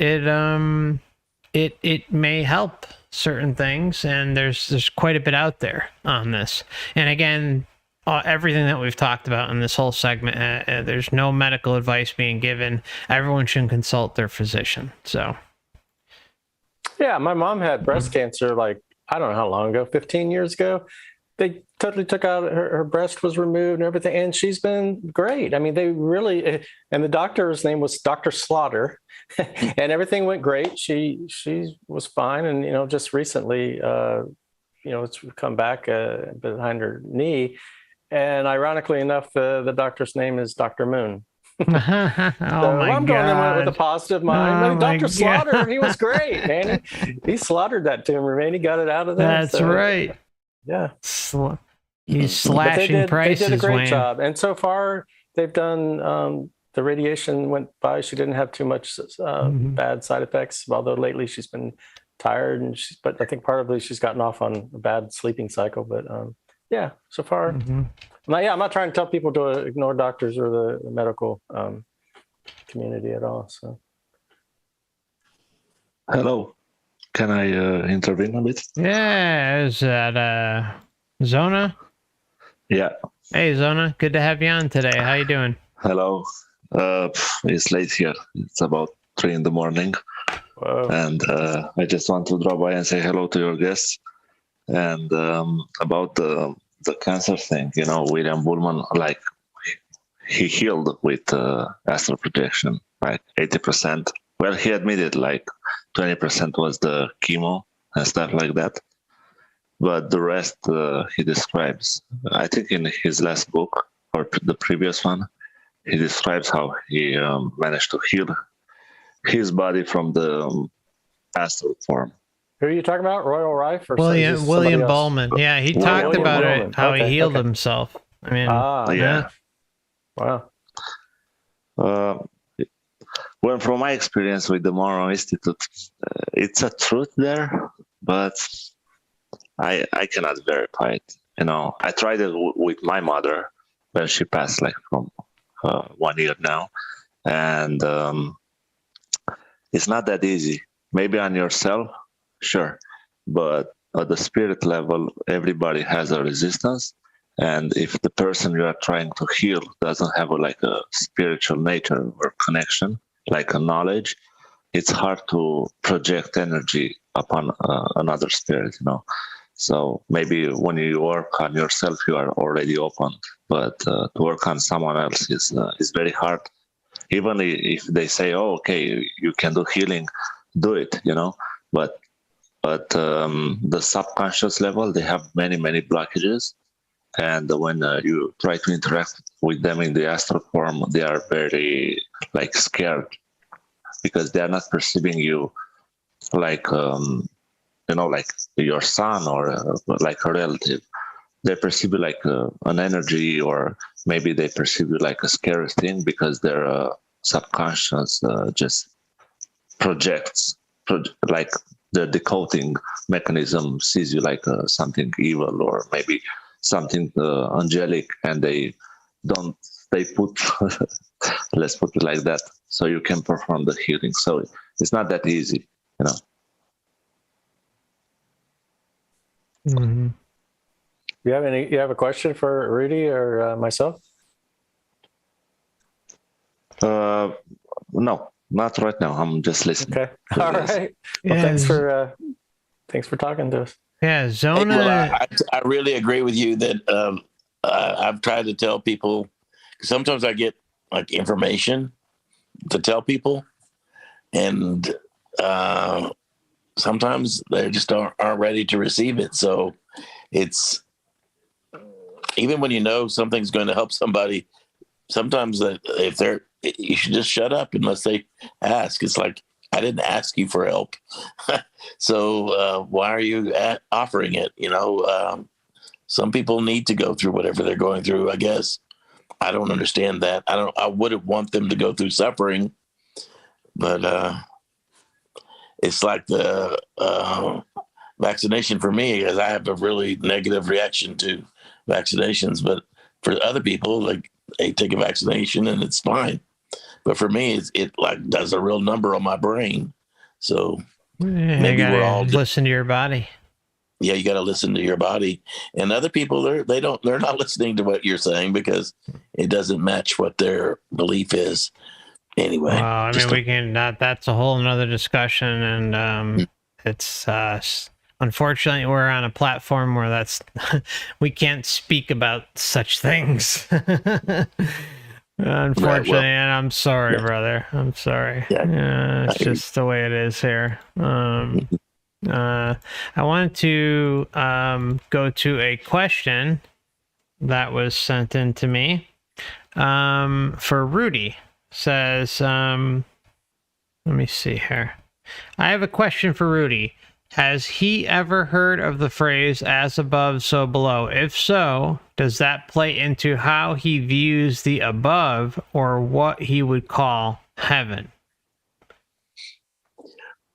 I think I have a skewed version of heaven, because I've had the benefit of I had the negative experience, I guess you want to call it, of the Demiurge. Why would heaven send me to this place? Yeah. I just have a problem with that. Yeah.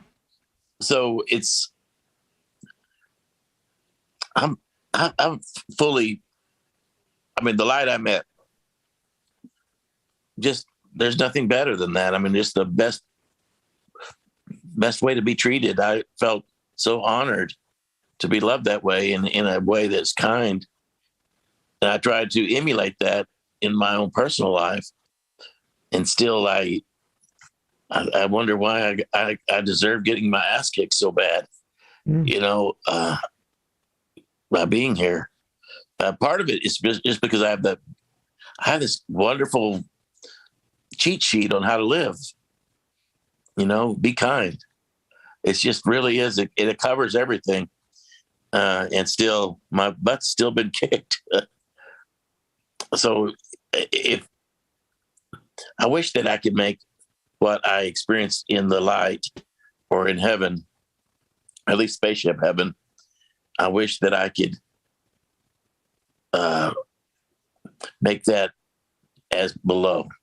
Mm-hmm. Down here. I'm hoping that I just was shown a very negative version of how things are going to turn out. But I'm really hoping that just with my intention that we raise the whole planet up and not leave some behind, that people I love and care about won't perish. I don't want them to.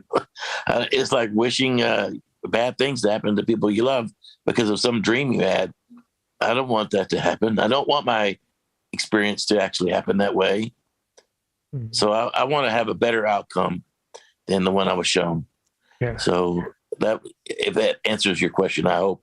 Yeah, that's actually from someone very dear to my heart, my girlfriend. And she has one more question. She says, in addition, do you believe there is a way out of being recycled and to go beyond the above/heaven reality?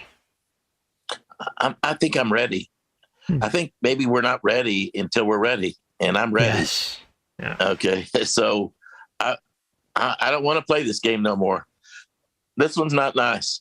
Mm-hmm. People treat each other poorly. And I've really, really worked on myself. I didn't just come back and start being the same way I was. I don't hate nobody anymore. I'm loving on people. I'm being kind. Every day I wake up and help people. Every day. That's my goal, and I do it. And I step out and I make things happen for people that helps them in their life. And I'm not that guy who I was.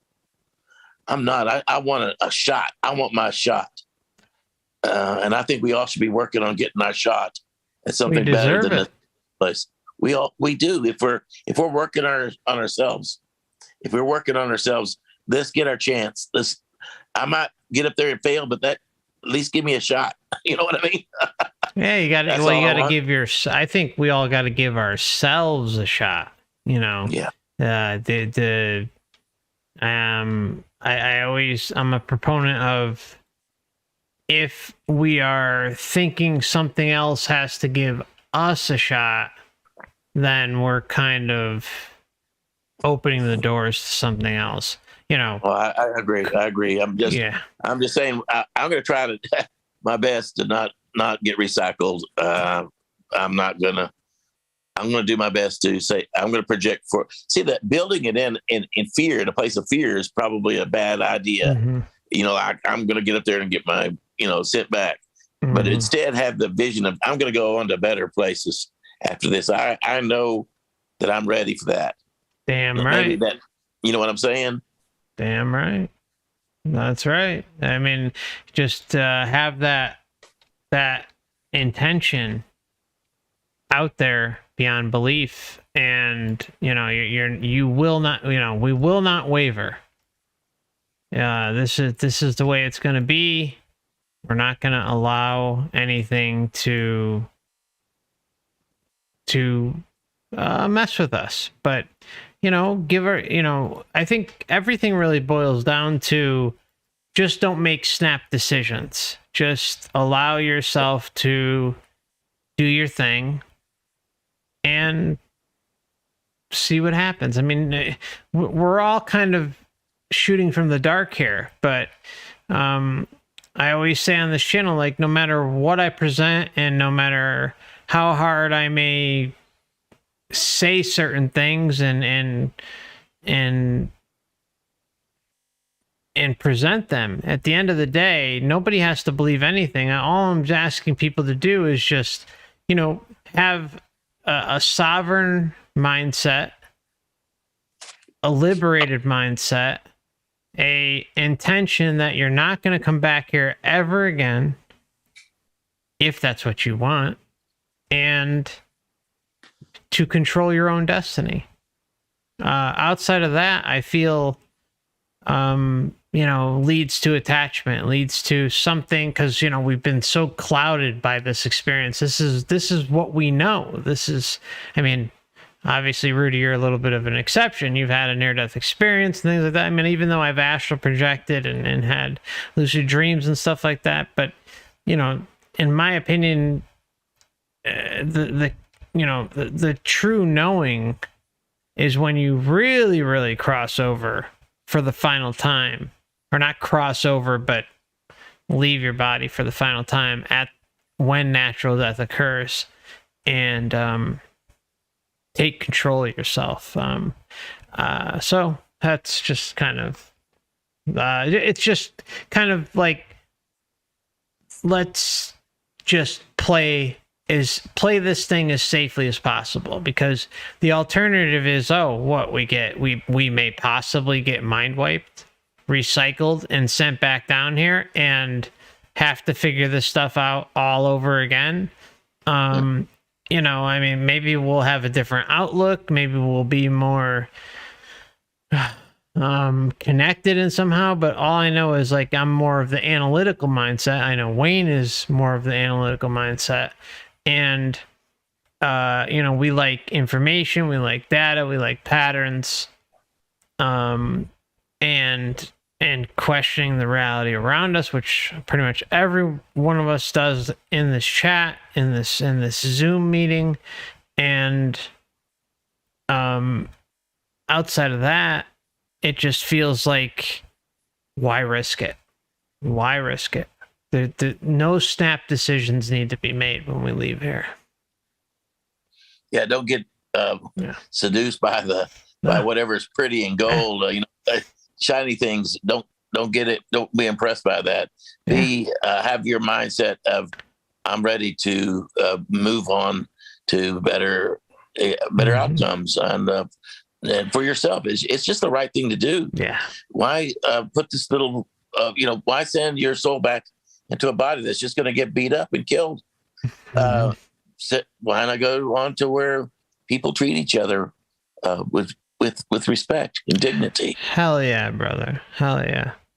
All right, so I have one more question. I think we're going to wrap it up for the night. We have Zona asking, question for Wayne and the other, and Ruby, are you practicing astral projection? Astral projection. I was for a while. I'd read the Monroe books and the Buellman books and some books on how to astral project. And so I kind of had a good idea as to some of the techniques and stuff. And so it wasn't until I really, really wanted to do it and had this hard intention that I was successful. And I had a couple.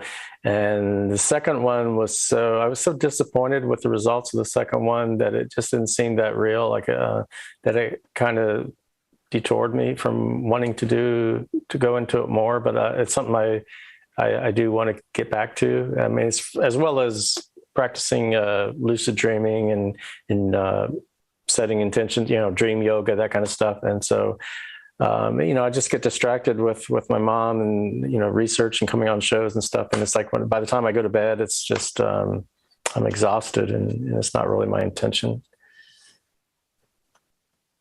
I used to astral project all the time. I've probably 100 times, maybe, I don't know, something like that. Astral projected to other planets, to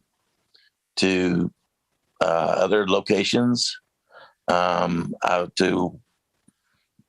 actually astral projected into a like a cloud world, like a world of. Imagine that there are beings that live in the clouds, but even though they're probably not physically there, they're like a part of that. And they were laughing at me like I was a little kid or something that was doing something funny, and I just realized that I was there for their entertainment. And I was able, it wasn't, that wasn't a positive one, I guess, but I've had other ones that were positive, but seems like I've had more negative astral projections than I've had positive. So I think I went to Mars one time, and I was just astral projected. I said, I'm going to go to Mars, and I looked up at the sky, and I'm astral projected there. And then something said, you're not allowed to come here. It was like a military voice, like somebody that was in charge of Mars said, "You can't come here. Go away." But I've done things where I've actually bounced across the through the from star to star to star. That's really cool when you do that. That wasn't negative. No. So I think it's kind of cool, actually. Yeah. to go to stars, Yeah, I mean the whole star things. It makes me like I look at the stars out at night, and it makes me wonder if those are like mini, like maybe they're part of the structure of the white light system, the recycling system, or are they potentially portals to different worlds or different realms? I mean, who the hell knows? But yeah, I mean that's badass. I mean, yeah, astral projection's cool, and being able to explore outside of your body in whatever way or through lucid dreaming is it's awesome. It's awesome. But I'm kind of like with Wayne, like, even though it seems like when you really just, I mean, put your all into it, like the most amount of successes that I had with astral projection was with just when I was so fully dedicated, it wasn't even funny.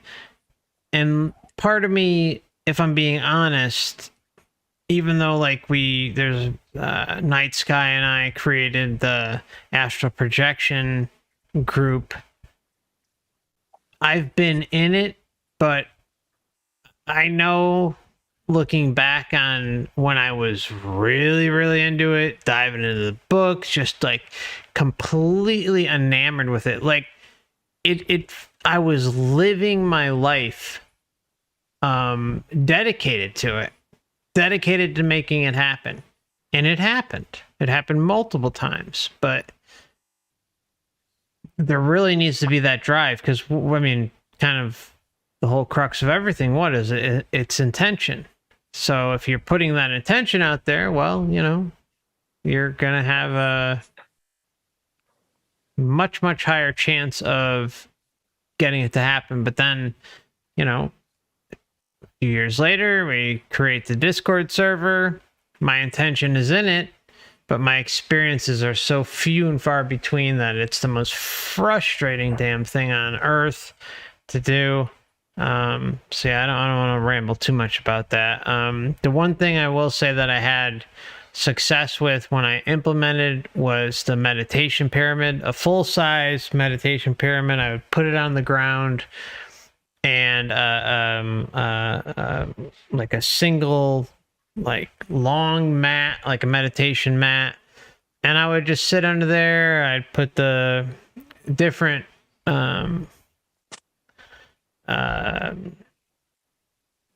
types of crystals on top, and chakra beads, and I mean, all sorts of stuff. And you know what? I got out of body multiple times, fairly easy, but I had to build up to it to get there. But my intention was nonstop. I was living, eating, breathing astral projection, lucid dreaming, and that's when it delivered.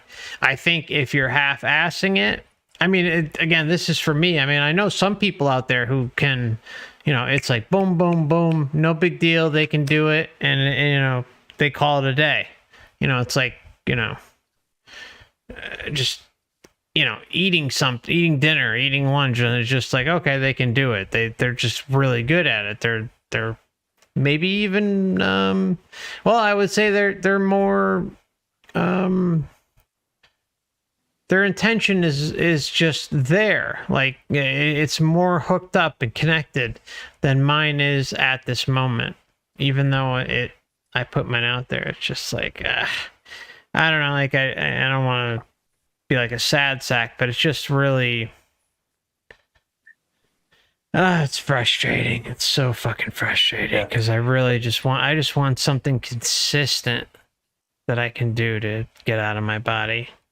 It's a lot of work. Well, one of the things is that if you're going to have a negative experience regularly related to astral projection, that's clearly you're not, you don't want to keep doing the same thing. That's called insanity, right? So you want to have something that's going to have a positive outcome. For example, one time I was astral projecting a lot, and I started having shadow beings, or a shadow being that was like that was just like staring at me from like across the corner of your eye or something. No, it's broad daylight. Okay. So I see this shadow being looking at me. He's like he was like a really well built linebacker looking size of a shadow, and it was like staring at me. And there was a homeless guy that was out there, and he was like going crazy looking at this guy too. And it was during the day, and we were like both looking at this same thing from different perspectives. And I was thinking, well, that's kind of weird, after I'd been astral projecting a lot. So it's kind of like I felt like I was being threatened by this guy, whoever he is.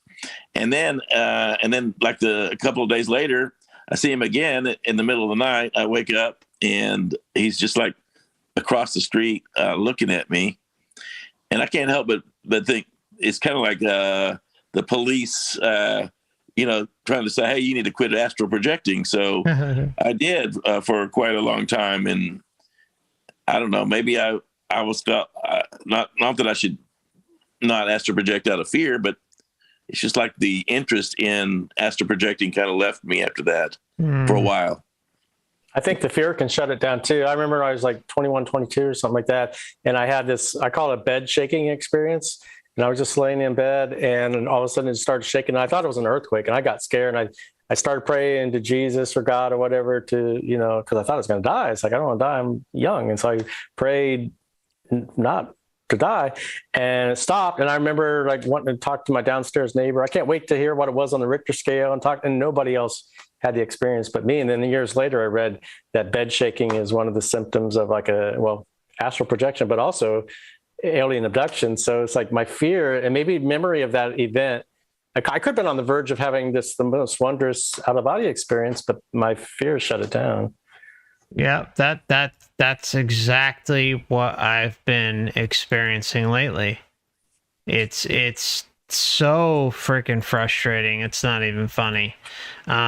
This was a few weeks back. I had left my body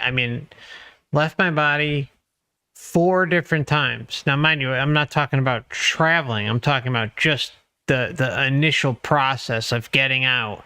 And this fucking entity is sitting at the far right corner of my bed, just staring at me all creepy. And what drives me nuts is like, I know I need to get myself under control in that moment. But it seems like I don't have that moment to collect myself. Like it's like I immediately will pop out of my body. I'll see the creepy bastard, and then I'll pop back down. Like there's no time to process. Like, oh, you're a joke. Oh, I can. I'm a creator being. I can cast my intention to make you look like a cute puppy or a cute kitty. No. It's like that moment that I know I need to capitalize off of to go further is just, it's immediately destroyed. Like I don't have that moment. And then I'll go back. I mean, it happened 4 times in the same night.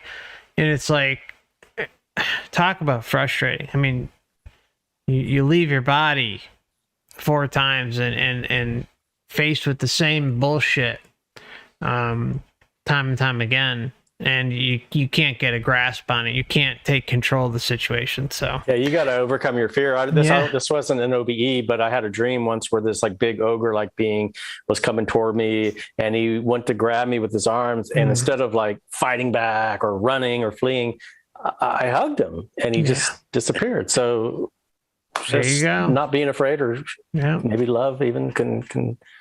Good point. Can I say something? Yeah, pop on, Zona.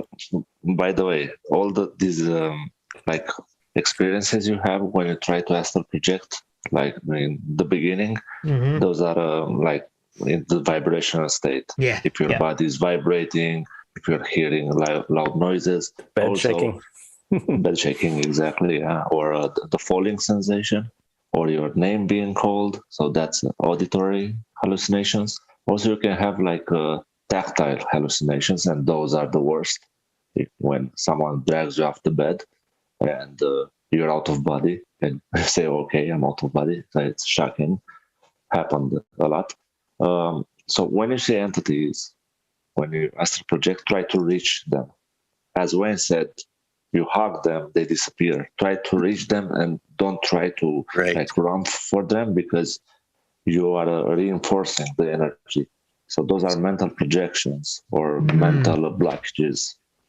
So you need to reach for them, and the intention to reach for them, it's how to explain. It connects like a energy bridge towards the apparition, but because it's not real, it dissolves. Yeah. So go towards the manifestation.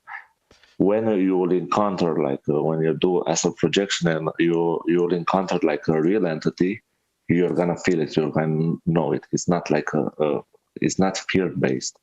So when you're like last time when I entered, I told you the story about the reptilian that was feeding off the woman in the apartment. So you could actually smell it. It's an energy smell, so it's very, stale smell. Yeah, it's every entity has like a smell. That's how I can describe it. It's an energy imprint, let's say.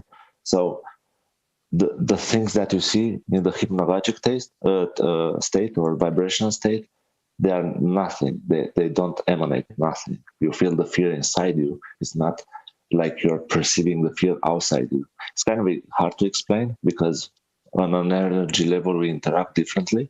So you can feel what's projected towards you, and you feel what's projected from you towards that entity. But when it comes to hallucinations, it's just, you're just scared. And also you're not fully separated, because when you're fully separated from the body, totally agree. You don't have access to the hormonal system. So you don't have adrenaline rush, you don't have that fear, because you don't have the access to the subconscious. So it's different. You need to conquer the fears. That's all. I know, man. I know.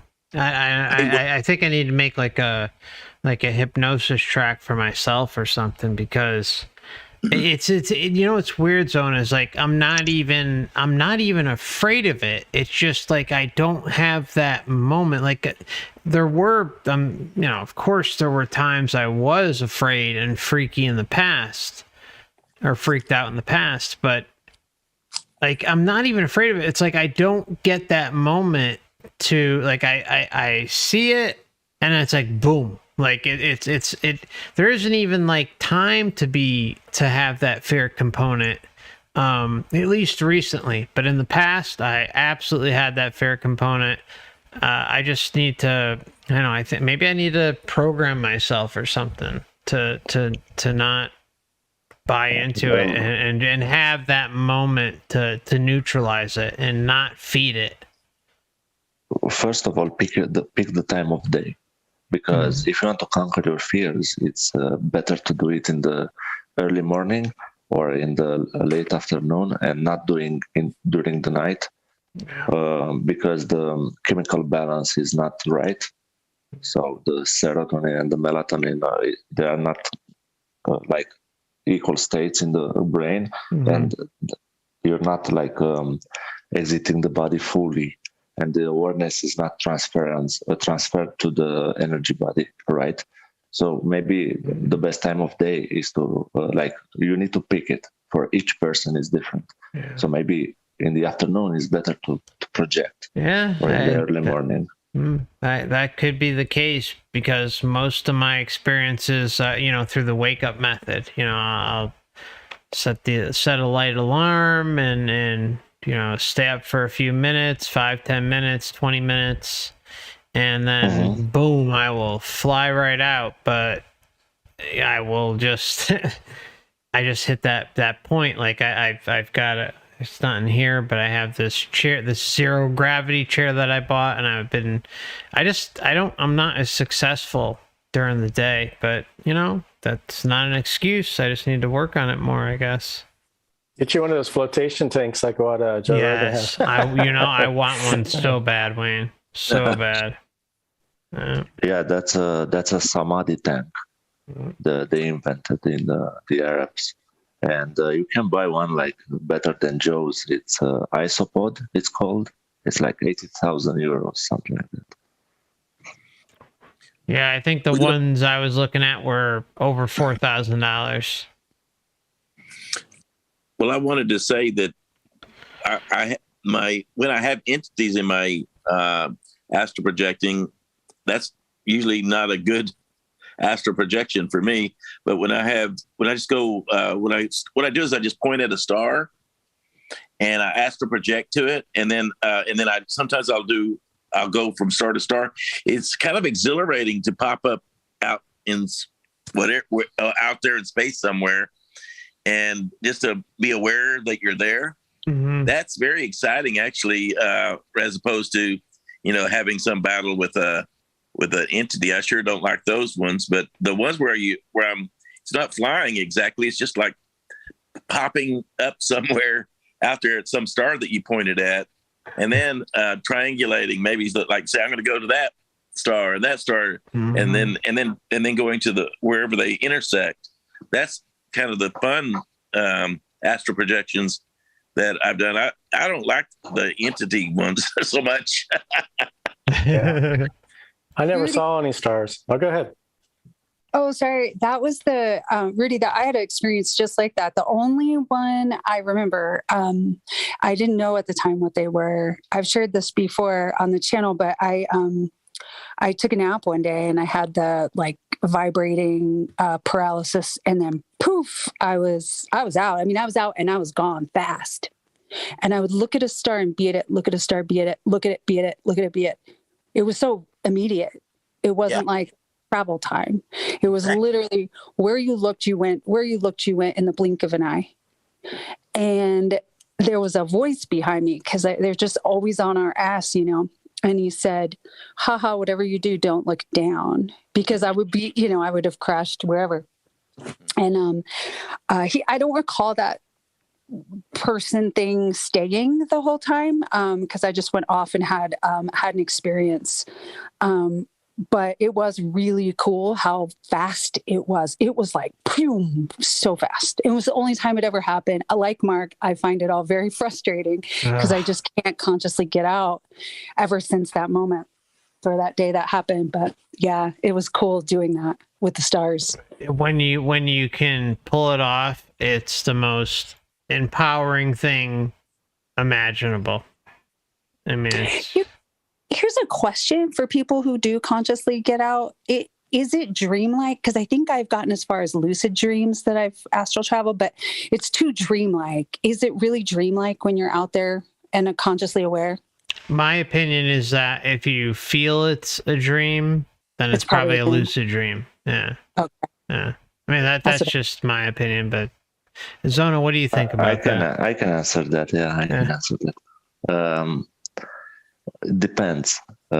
Dreams are very familiar in their nature. When you astral project, it's the quantity of awareness that you have. And that's why William Buhlman says awareness now. But you can say whatever. You need to connect to that reality. You need to draw more consciousness, because the way it works from your body to the astral body is not like really, the spirit is not really going anywhere. It's just projecting a duplicate, it's like a remote viewing. And it depends how the percent that you're projecting. So if you're projecting like 20%, it's dreamlike. And that's why you cannot take actions, The idea is to project fully if you can, not fully because you will die, but like 90%. And that's when you need to say, like how William says, awareness now. I don't inward. agree. Have you tried the move inward command? Yeah, that work? The move inward command. It's actually it's like raising your vibration, right? Because we are living on the epidermis of reality, like the exterior of existence. When you say move inward, you're actually increasing your frequency, detaching from the physical reality and go to the like thinner existence planes. You know, if you kept repeating that over and over, would you eventually get to that 90% or higher level, you think? You just need to like gather awareness. You need to connect to a point and stay away from the body. The way the other two people here in chat described the blinking effect, how I said, that's our natural way of traveling. So when you astral project, you need to get out to get like far from your body as quick as possible. So when the vibrational state starts, to skip the whole hallucination part, you just think of a place. When like 10 years ago, when we started, me and my friend started to do astral projection together, like we had a picture. We picked up like a real place, and we both projected to that place instantly. So you need to forget the linear movement in time. You just need to think the location or the person, and when you think that, you're gathering awareness also, and you can. I've read you can pull somebody else out of body too if you try doing that. Yes, you can. I was trying to suggest to FC, if you cannot do that, I mean, you can just ask. I mean, it's possible, yes, but you need to set the intent. I mean, you cannot go to a person that doesn't know about astral projection or doesn't want to. I mean, you could set something up like, hey, come pull me out of my body tonight because I really want to do this. It's kind of because that's sort of setting an intention or giving somebody permission or whatever. Yeah. And also you can pull yourself out of the body. It's a technique, but it's kind of scary. I've heard about a rope that you can pull on a rope. Yeah, that's the rope technique. It's everything like it's energy projection to help you get out. But the most simple, I believe, I mean, that works for me every time, is to reach the vibrational state and then imagine like a wind breeze, you know, like a breeze of wind, something like a current that takes you away to the place you want. And you're starting to feel that wind. So I'm not like I don't like physical interactions in this separation because, you know, like the tactile feeling, stuff like that, to imagine pulling a rope or falling down and just using this sensation of wind. And when you're starting to feel the wind, open your eyes, but not, I mean, will it to open your eyes and you're there, you know, you need to set up an intention. That's the problem with astral projection, because most people stay in bed and say, okay, clear my mind, I will get relaxed. Then they reach the vibrational state, but when they need to separate, they didn't set a goal. You need to set a goal. What do you want to do? I mean, you want to go to another city? You want to, you like to see Demiurge? Sure, not a pretty sight, but you can do that. I mean, yeah. But I would recommend everybody to, like you said, you mentioned about space and astral projection to space. I didn't see stars either, so I understand when you say you didn't see stars. I know people that did, but the creepy thing or the fun thing, depends how you want to label it, when you're astral projection in space, is if you stay like a few minutes and you'll see a lot of activity around the planet, and you need to focus on objects. That's how we discovered the machines that gravitate around the planet. I told FC last time, the bell-shaped recycling plants, there are like many of them. It's not just one. People say, oh, it's the moon, but no, there are many. And you can see like traffic coming in and out of Earth. But again, that's intention based. You need to see that, and if it's an illusion or not, that's hard to decipher, because it's an illusory matrix, and maybe it's your own creation, but you can see it. I mean, it's confirmed by many people that in our group that do that. So thank you, Zona. Have you astral projected? Just like, for example, I had a friend who told me to go visit her one time by astral projecting, and so I just looked it up on a map, and then I was there over the top of her exactly over her house. It wasn't like it was just like I was just there, and I was describing to her what I saw, and it was just so interesting that all it took was me just saying I'm going to do it, and I did it. You know what I'm saying? But I did go look it up on a map where it was, and so I kind of like had somewhere to go. It wasn't just like I just knew where I was going ahead of time, but I just anyway. That was just kind of interesting that when that one happened. Yeah, you need to know the position where you go. Yeah, you can't just think of a person and set an intention to go be there with them, and boom, there you are. Because I know Daniel Brinkley in his near-death experience said something like that. I mean, you really have to know where they're at. You need to have like an energy connection. You need to have a smell.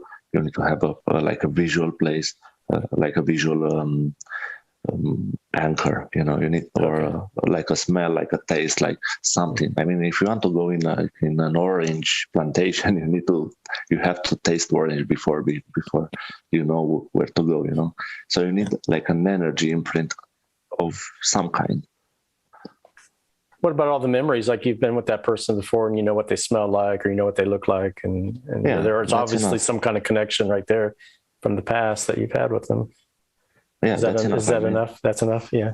Yeah, I mean, if let's say you want to visit like a ex-girlfriend from 20 years ago or 10 years ago, you can do that. I mean, if you remember like a small something about her, right, a detail, you're there wherever she is in that moment. That makes sense. That's how it works in the physical, because the energy is very slowed down, and that's how it works. When we stay a lot in the astral, and after we die, and I had entities explain this to me because I'm not dead yet. So they explain that the longer you stay out of the body, and that's why it's important to not get into the light and into the whole recycle stuff. Everything comes back, but not the memories, but like the feeling of the environment and how to navigate. It's like you learn how to walk again pretty fast. Yeah, I would pass on trying to meet my ex-girlfriend in the astral. I'm just messing with you. We need to differentiate. When I'm saying like go to someone to see it, I'm talking you're in the astral, they're in the physical. So we're not actually, when we astral project, we are not in the astral realm at all. We are like in the physical, but we are dephased, in another phase of matter, let's say, of energy. We are just in another spectrum of the electromagnetic field. We are not like in another realm, not yet. Yeah. We are still in the physical. We can pass through walls. We are invisible to others. We can affect electromagnetic fields like ghosts, but we are not in the astral realm. That's the feeling I got when I got out a few times. Like, I just want to be able to transcend all of that and just kind of like William Buhlman says, or Buhlman, and just get past the astral. That would be amazing. What do you mean? Well, he talks about in his books, if don't quote me on this, but I think he said it took him about 10 years of astral projection practice. Now, mind you, he was, tutored under Bob Monroe and the Monroe Institute for, tutored under Bob Monroe for a small period of time. And then also, he's to this day still works at the Monroe Institute doing astral projection, lucid dreaming, and even things related to his more recent book about how one handles themselves at death, blah blah blah. But he talks about how after about 10 years of traveling the astral, just going all over the place, he realized that he can go beyond the astral, like bordering on, like, even though of course like your pure existence when you're going around the astral, you still have all of these astral realm like distractions. But he talks about how he transcended that experience beyond form-based into like non-form, just pure flat out existence, just there. And to me, hearing him say that, just it just like it resonated hardcore. And you know, it again, he says that it took him 10 years, but that's what I want. That's why I say it might be better than going to like another world where maybe it's better than this, but it's still got some issues. They still got some, who knows what it's going to devolve into, right? Yeah. But I mean, who knows about the intention aspects of it too, like, and how it relates to still having a body versus not having a body. But you know, I mean, this is a guy who's spent decades going through this stuff. So, and he interviewed 16,000 out of body experiences. Yeah, his polls and his his questionnaires. Took a poll. But the idea we are thinking when we are in our pure form that we don't have a body, but like you feel your appendices right now, like your hands, your face. When you're in pure state, you can feel your energy raise. It's hard to explain, but I mean, you can take any form you want, but you're like a ball of light, let's say. It's not quite actual. It's like you're translucent, but you can feel it. It's like your body. It's not like you're something ghostly and, you're just having your sight. You feel your energy. You feel like you have mass, and it feels like you have hands, but it's hard to explain it, to experience it, to understand. I absolutely get it. You're just describing exactly how it is. We have mechanisms working inside of our whatever it is. It's energetic mechanisms like wheels and gears and things like that. I don't know. I get what you're talking about. I understand. Anyway, it's really interesting, your perspective, and I'm so glad I came on to hear this. Y'all are awesome. And also with the 360 view, you guys heard about our natural state is to see 360 degrees in all directions. Actually, we can see ourselves also. We project a part of us and we can analyze ourselves in the same time. It's like a double vision. I mean, you're the globe of light, but also you can watch yourself from the exterior. It's so cool. Yeah, it's great. I mean, if you're taking out a shape, like it's like a multi-dimensional view almost. And yeah. I mean, nothing can surprise you. So that's why this light that they capture us with, that they mesmerize with us, it's very effective because we see it. We see it fast. I mean, from any direction it comes. So, well, we've been tricked, but it's easy to get out. I mean, that's right. Once you realize it, you're not going to forget when you die. Trust me. It doesn't matter when you're in this state and at this level of conversation. It doesn't matter how you die, like shockingly or of natural causes. Doesn't matter. You're going to remember from the start because you integrated this in your fear mechanism, and your fear mechanism is not dependent when you die on the hormonal system. It's dependent on what you carry with you, on your energetic imprint. So it's like a defense mechanism. You already build it, so it's not like you're going to be defenseless. That's right. We got this shit. Nothing's gonna mess with us. They don't got a chance. And it's all within. I was typing in the chat earlier. When you break loose like other souls, it's funny how this control system, like the Demiurge, called like that, is getting very angry, and in that state you don't understand angry as you do now or as he does. It's funny. All the energy he's emanating when you break loose a soul, or it breaks loose by itself. It's releasing itself, and he's making all kind of faces, but his face is like 360. It's not like just the face of God. It's a 360 reflection of all his emotions. That's right. We got this. No worries. Nothing's gonna be messing with us. It's you got that intention out there. It's all good. All right. So I wanted to again make sure that people knew to check out Wayne Bush's site, trickedbythelight.com. That's trickedbythelight.com. And I have a link in there to the interview that he had with our esteemed guest and near-death experiencer, Rudy. You can use that link and download the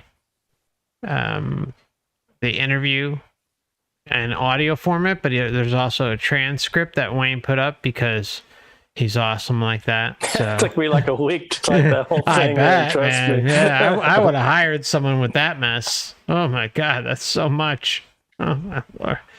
But yeah, it's that Wayne, thank you so much for putting in so much effort. Rudy, thank you so much for coming on today and sharing with us and being so open. And I was seriously wondering if we'd ever get a chance to talk to you. I know you and Wayne talk, but I was like telling Wayne, I was like, let's talk to him, let's see if he'll come on and we'll talk. And then Wayne surprised us all. So hey, it was worth it just to hear that you can see 360. You can see things coming up from behind you, so you won't be afraid. That's awesome. That's right. That's Kung great. Fu that shit. I love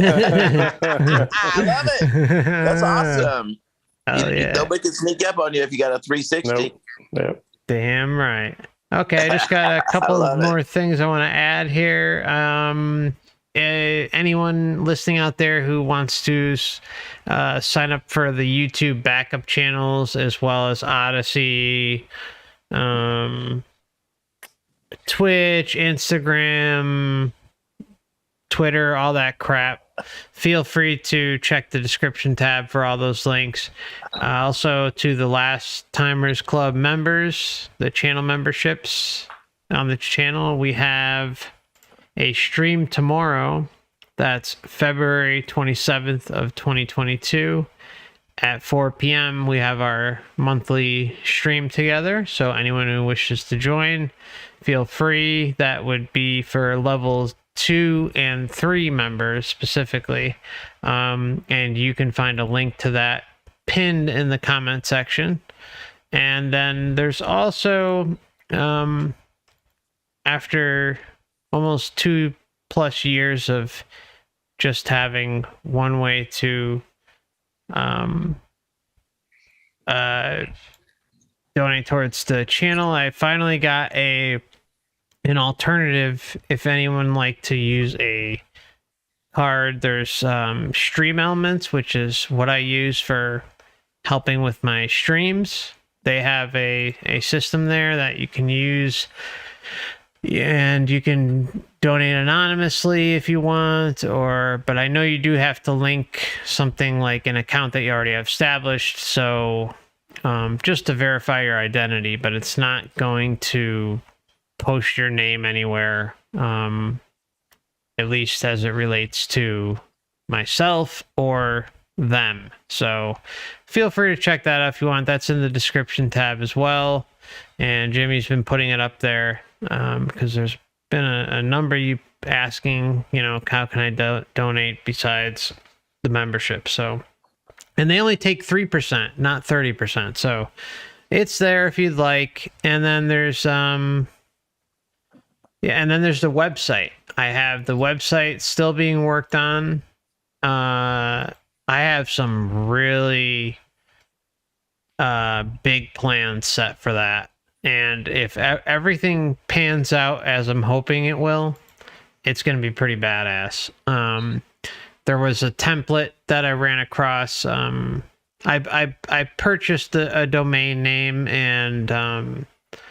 and storage or hosting with a site back in December, and here we are a few months later. I have still nothing up, but there's what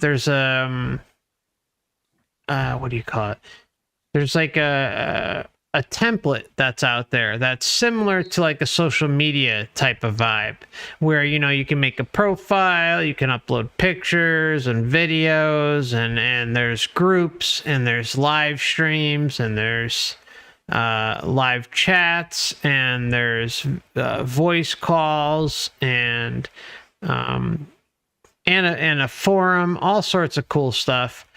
And I'm hoping to secure that and integrate it on the website so we could kind of have like a small little community to go to. And so should anything ever happen here, and it's got like a book section, a resource section. I mean, it's pretty cool. But I'm trying to figure out if it's only $24 or $750. So once I have an answer to that question and how that all works, then I'll let you know. But I think it would be pretty cool to have something more centralized where we're not relying on something like this platform, and where we kind of just do our thing and say what the fuck we want.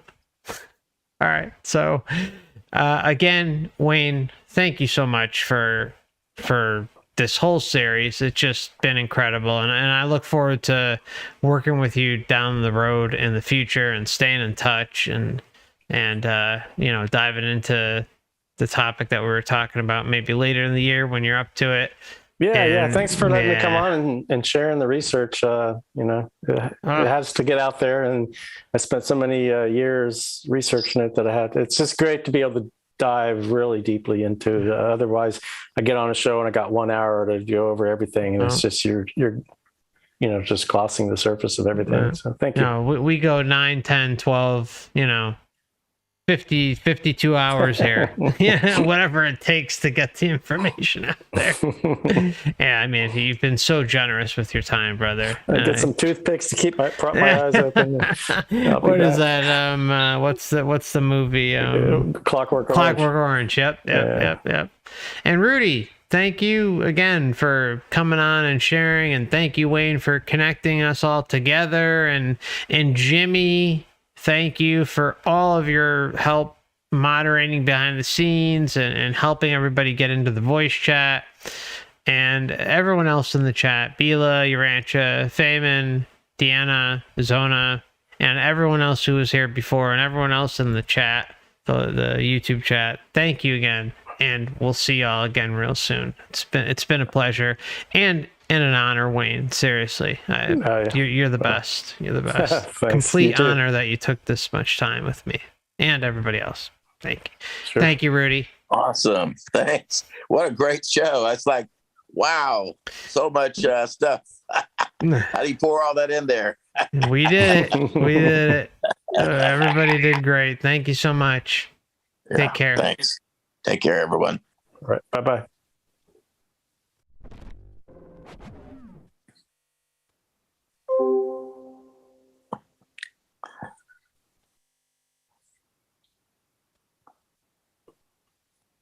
That was something I have in my brain.